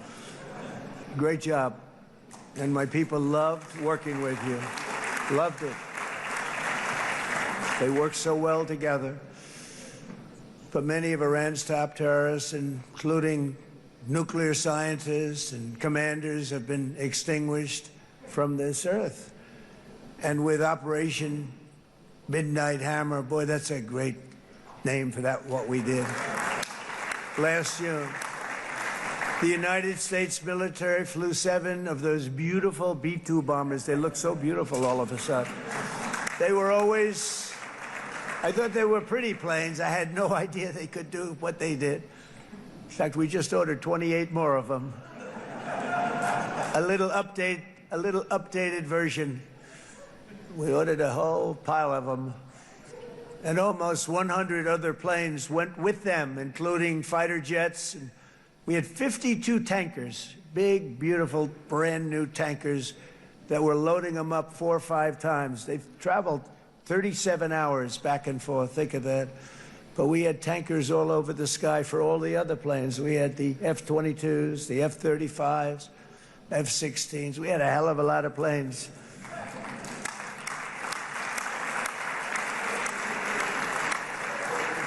So we had 52 gas stations in the sky. That's what they call them. I'll tell you, I wouldn't want to be flying one of them. We have our great General Raisin Cain right here. General, stand up. This guy. What a general. Thank you.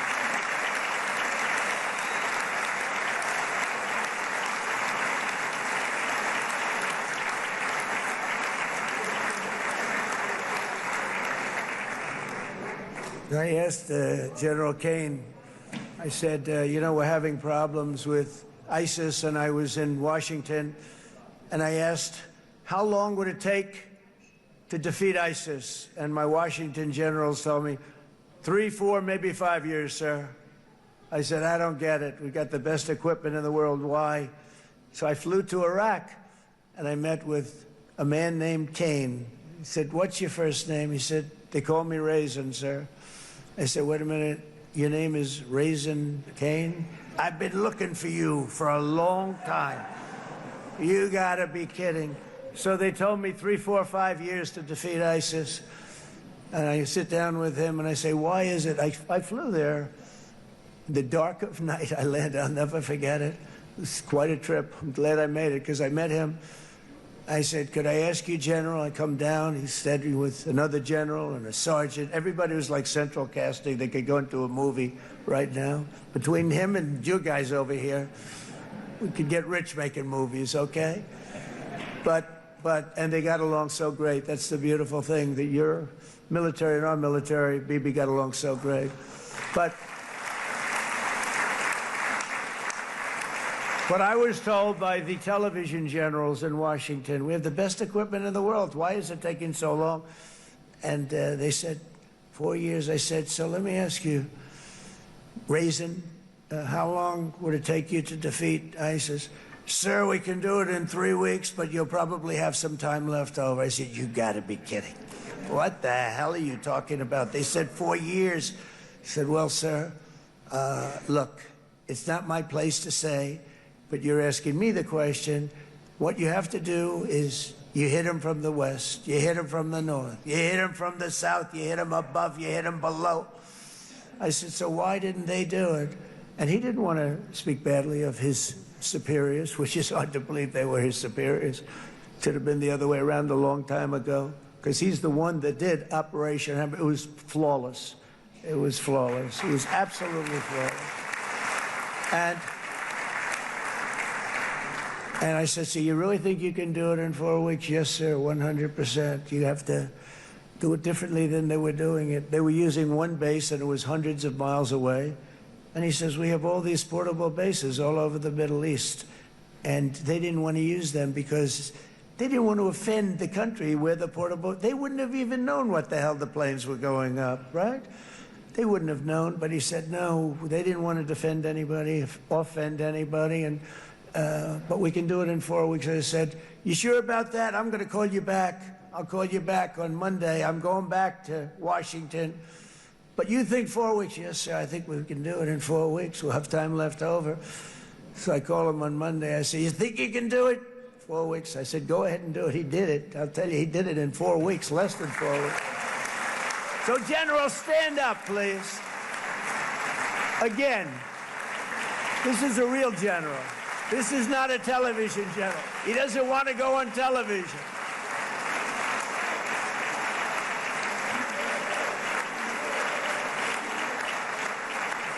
He doesn't want to go on television. That's it. The other guys love being on television. So we dropped 14 bombs on Iran's key nuclear facilities, totally, as I said originally, obliterating them. And that's been confirmed, and everybody understands it. Together we stopped the #1 state sponsor of terror from obtaining the world's most dangerous weapons.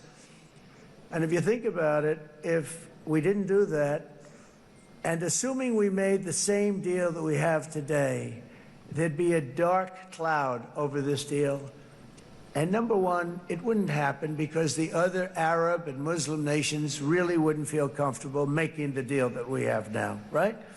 If Iran had that nuclear weapon that they were about 2 months away from having. They would have had it in 2 months or maybe less than that. They were right at, this was our last shot. They looked at it for 22 years. This was our last shot. The pilots told me that. They said, 22 years, sir. They looked at it. Our predecessors looked. They studied it. 3 times a year would do drills on that exact attack. And boy, did they get it right. But let's assume they didn't, and let's assume there was large-scale nuclear weapons in the hands of Iran. We couldn't be here today. Even if we signed the deal, which we couldn't do because a lot of people would not want to have anything to do with it, we took a big cloud off of the Middle East and off of Israel.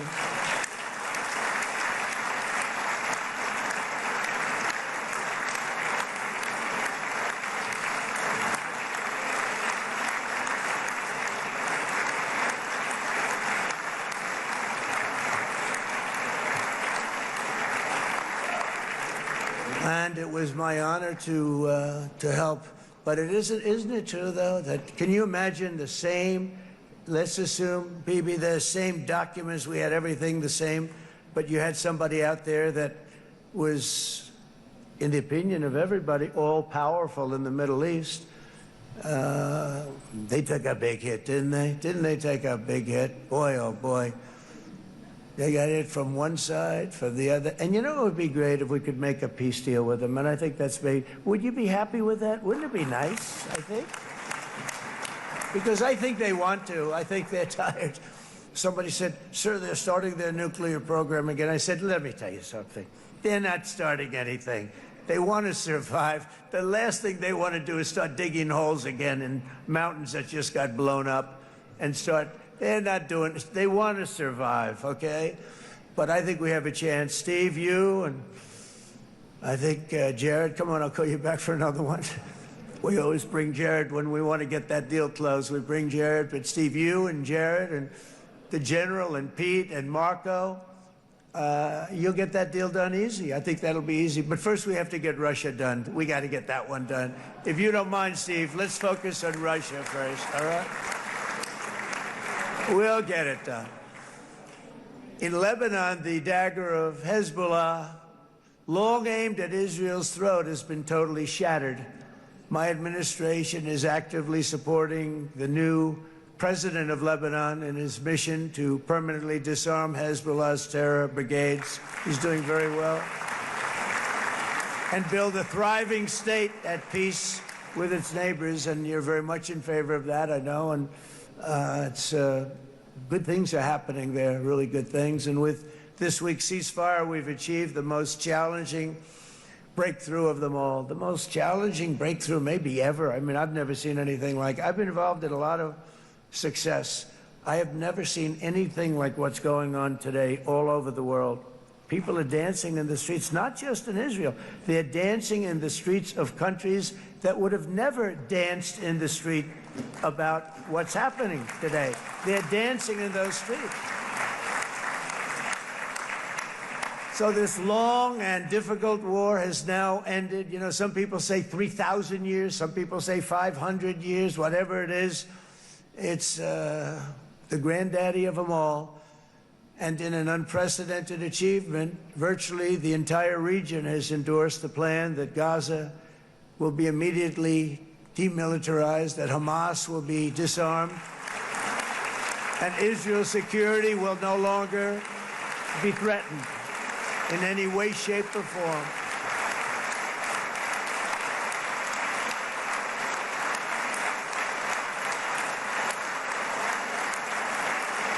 So Israel, with our help, has won all that they can by force of arms. You've won. I mean, you've won. Now it's time to translate these victories against terrorists on the battlefield into the ultimate prize of peace and prosperity for the entire Middle East. It's about time you were able to enjoy the fruits of your labor. Mr. Opposition Leader. I said he's a very nice opposition leader. I think, no, he's a nice man. Bibi, he's a nice man. Good. He knows what he's doing, right? No, a very nice guy. Well, see, now you can be a little bit nicer, Bibi, because you're not at war anymore, Bibi.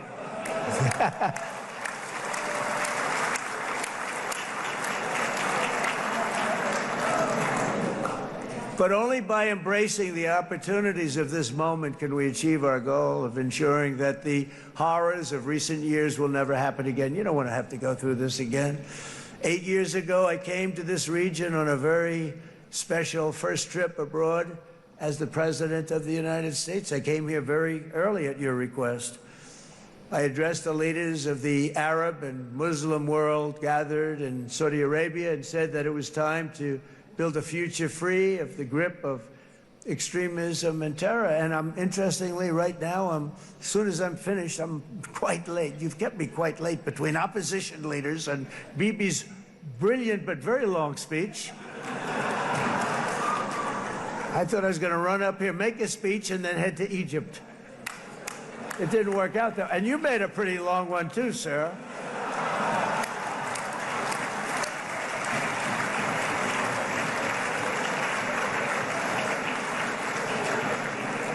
But I liked what you all said. It could be worse. Supposing on top of it, I didn't like what you said. That would be no good, Ron, would it? Ron, you did a great job, by the way, Ron.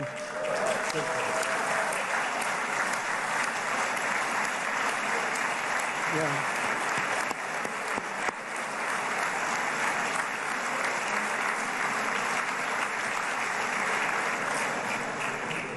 So I'm going to be meeting, actually, in a little while, I'm going to be meeting with the most powerful, the richest nations, really, in the world, although now, with the tariffs, the United States is by far the richest nation in the world, as you probably have been reading.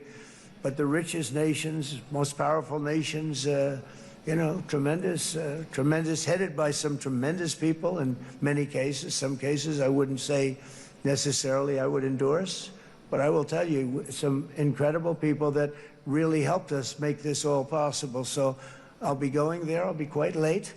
They might not be there by the time I get there, but we're going to give it a shot.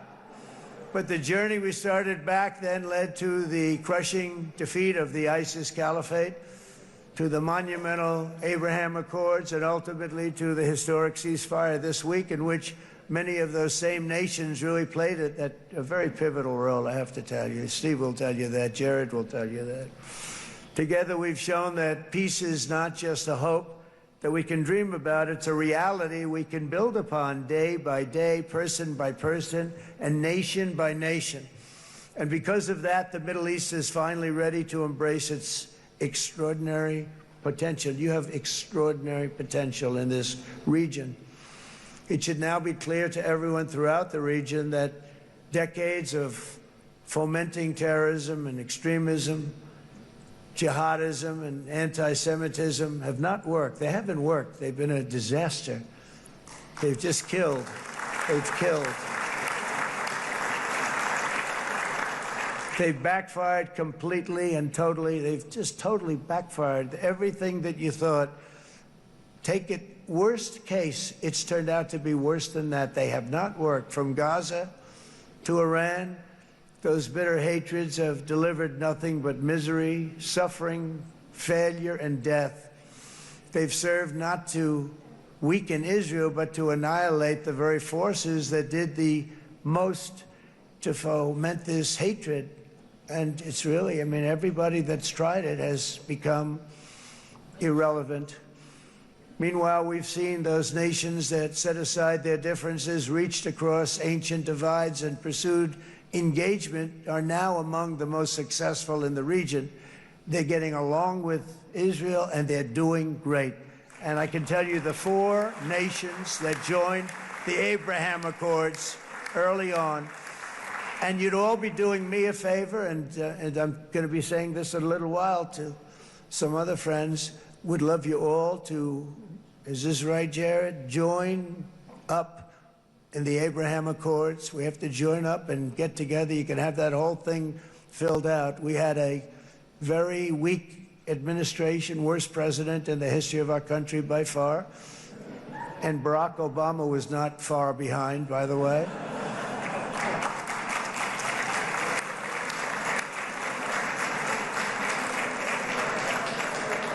And they did nothing with this incredible document, the Abraham Accords, but now you can fill them up. Now you have peace, you have people that really like Israel. I'll tell you what, and they like Israel a lot more today than they did even 5 weeks ago. You've made a lot of, you've come back.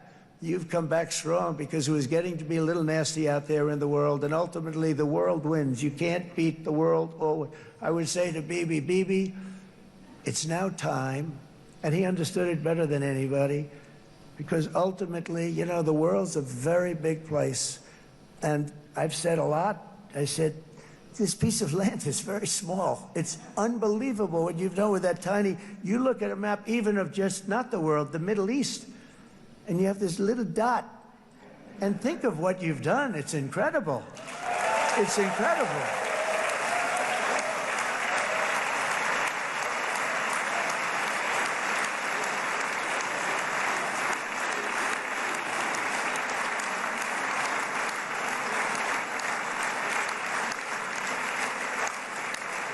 But the world is loving Israel again, and I said to Bibi, you know, the world is big and it's strong. And Ron, ultimately, the world wins. And we don't have to worry about that now. But there was getting to be a period of time over the last few months, you know, the world wanted peace and Israel wanted peace. Everybody did. Everybody did. And what a victory it's been, right? What a victory it's been. If you would have gone on for 3, 4 more years, keep fighting, it was getting bad. It was getting heated. The timing of this is brilliant. And I said, Bibi, you're going to be remembered for this far more than if you kept this thing going, kill. It would be it would not be the same. And I just want to congratulate you for having the courage to say, that's it, we've won. And now let's enjoy our lives and let's rebuild Israel and make it stronger and bigger and better than it's ever been before. We're going to do that. Took a lot of guts.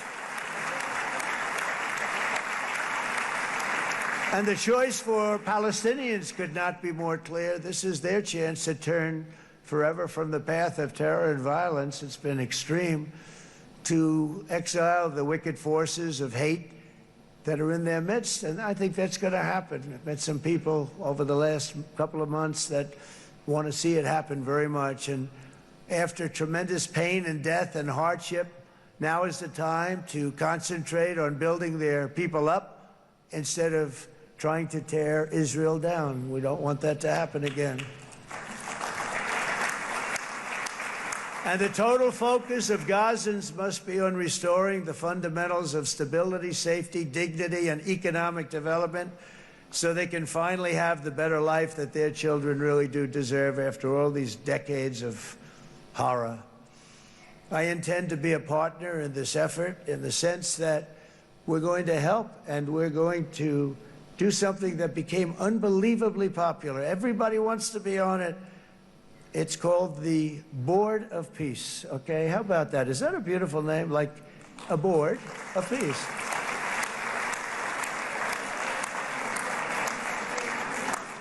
The only bad thing from my standpoint, every single nation involved has asked me to be the chair, and I'll tell you, I'm very busy. I didn't count on that, but you know what? If we do it, we'll do it right, and we have unbelievable power and wealth, because you're going to need wealth. You're going to need wealth to rebuild things, and they have wealth like few people have wealth. I want to thank the Arab and Muslim nations for their commitment, because they've made to support a safe rebuilding of Gaza and beyond. I have many Arab countries, very wealthy countries, that came up and said, we'll put up tremendous amounts of money to get rebuild Gaza. And I think that's going to happen. The power, they want dignity, they want to come forward, and they want to say, and I want to say who they are, because what they're doing is going to be, I think, something that you're going to be very impressed with, Bibi. And you need that. You need the kind of economic power that they have, and they want to see it work. And they want to see it be safe, and they want to see it be good for Israel, too. And as much money as it will be, and it's a lot, as you can see, it's a lot. For these countries, it's relatively little relative to their worth.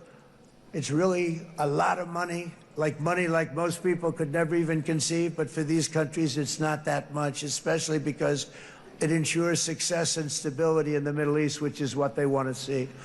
So many of them will be with us in Egypt in a little while, I think. I'm not sure. They may be gone. They may have taken their Boeing 747s and left. I said, what kind of a plane do you fly? 747. I said, that's a large plane. No, they may have. Steve, do you think they've left on their their brand new Boeing 747s? Or I don't know. We're going to find out soon. It's going to be a big story. There'll be 2 people left, and they'll be the 2 poorest ones.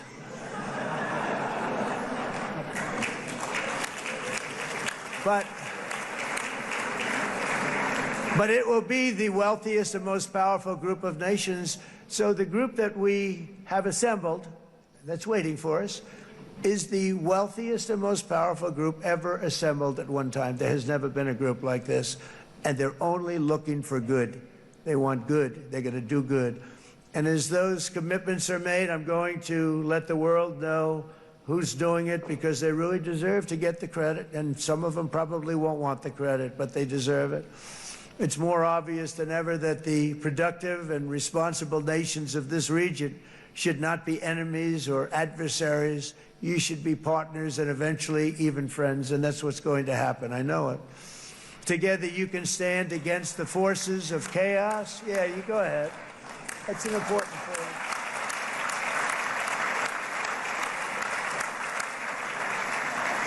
Because you can stand against the forces of chaos that threatened all of your interests, and it's always a big threat, and unleash incredible prosperity and opportunity for all the people of these lands, and that's what's going to happen. You're going to unleash numbers and success, the likes of which Israel has never been able to think of, because you're so firm, and you should be, and you've done the right thing in defending yourself. You're not going to have to worry so much about it. You've won, and now you can build, and you can do things that you never even thought possible. When you put that genius into doing something else, it's going to be something it's going to be a miracle. The miracle in the desert, it's going to be amazing. And it already is in a true sense. But it'll be wonderful when you can spend time thinking about other than war and defense and offense also. To that end, it's my firm hope and dream, frankly, that together the Abraham Accords will turn out to be everything that we thought they would. Those 4 countries were very, very brave in doing it. They did it at a very early point, and every single one of them benefits unbelievably financially. And if you noticed, even in this bad period that we just went through, they all remained a member of the Abraham Accords. They've done unbelievably well. And you know who you are, and I want to thank you. And they've stayed because of loyalty, but they've also stayed because it was really good business. They've made a lot of money being members, and you're going to all, I hope that every one of the countries that we're seeking, Jared, I hope they join quickly. No games, no nothing. Just join, get it. It's going to be a great peacemaker. It's really going to bring it together beyond anybody's wildest dream. So instead of building fortresses to keep enemies at bay, the nations of this region should be building infrastructure to weave your commerce closer together, because you've got to compete with the big world out there in commerce now. It's a different kind of competition. Instead of making weapons and missiles, the wealth of this region should flow to schools and medicine, industry, and frankly, the new hot thing, artificial intelligence. It's a lot of intelligence they're going to have to be thrown off to pay back these sums of money that they're doing. But that's really the hot one. And I might say that the United States, a year ago, was a dead country. I say it to people. I heard it first from the King of Saudi Arabia. I then heard it from UAE. I heard it from Qatar. I heard it from many other countries.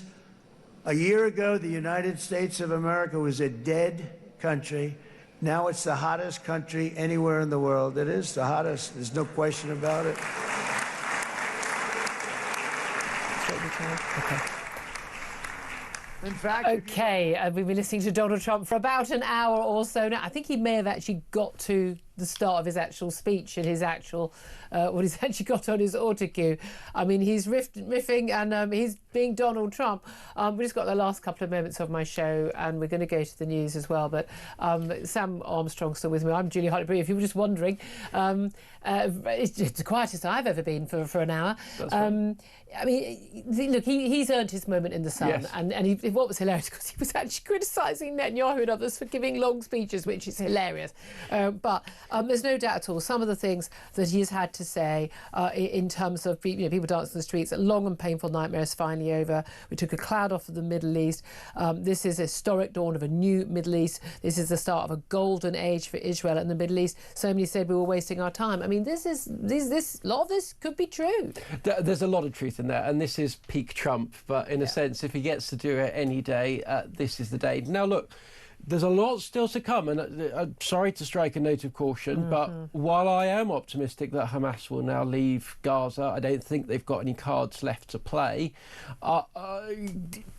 There's a big if there, and he's now making clear that he wants to see the work of his first term, which was Abraham Accords signed with the likes of UAE and Oman and others with Israel, normalising relations, expand, and obvious categories or next steps of the Saudi Arabia and Qatar to open up relations. But look, I tell you what, if we do get good relations with in the Middle East, it's not just good news overall. It's good news for us because oil prices can come down, which means fuel filling up your car gets cheaper. As we know from Ukraine, if you know everywhere now, we are in a very small world and everything impacts on everyone else. And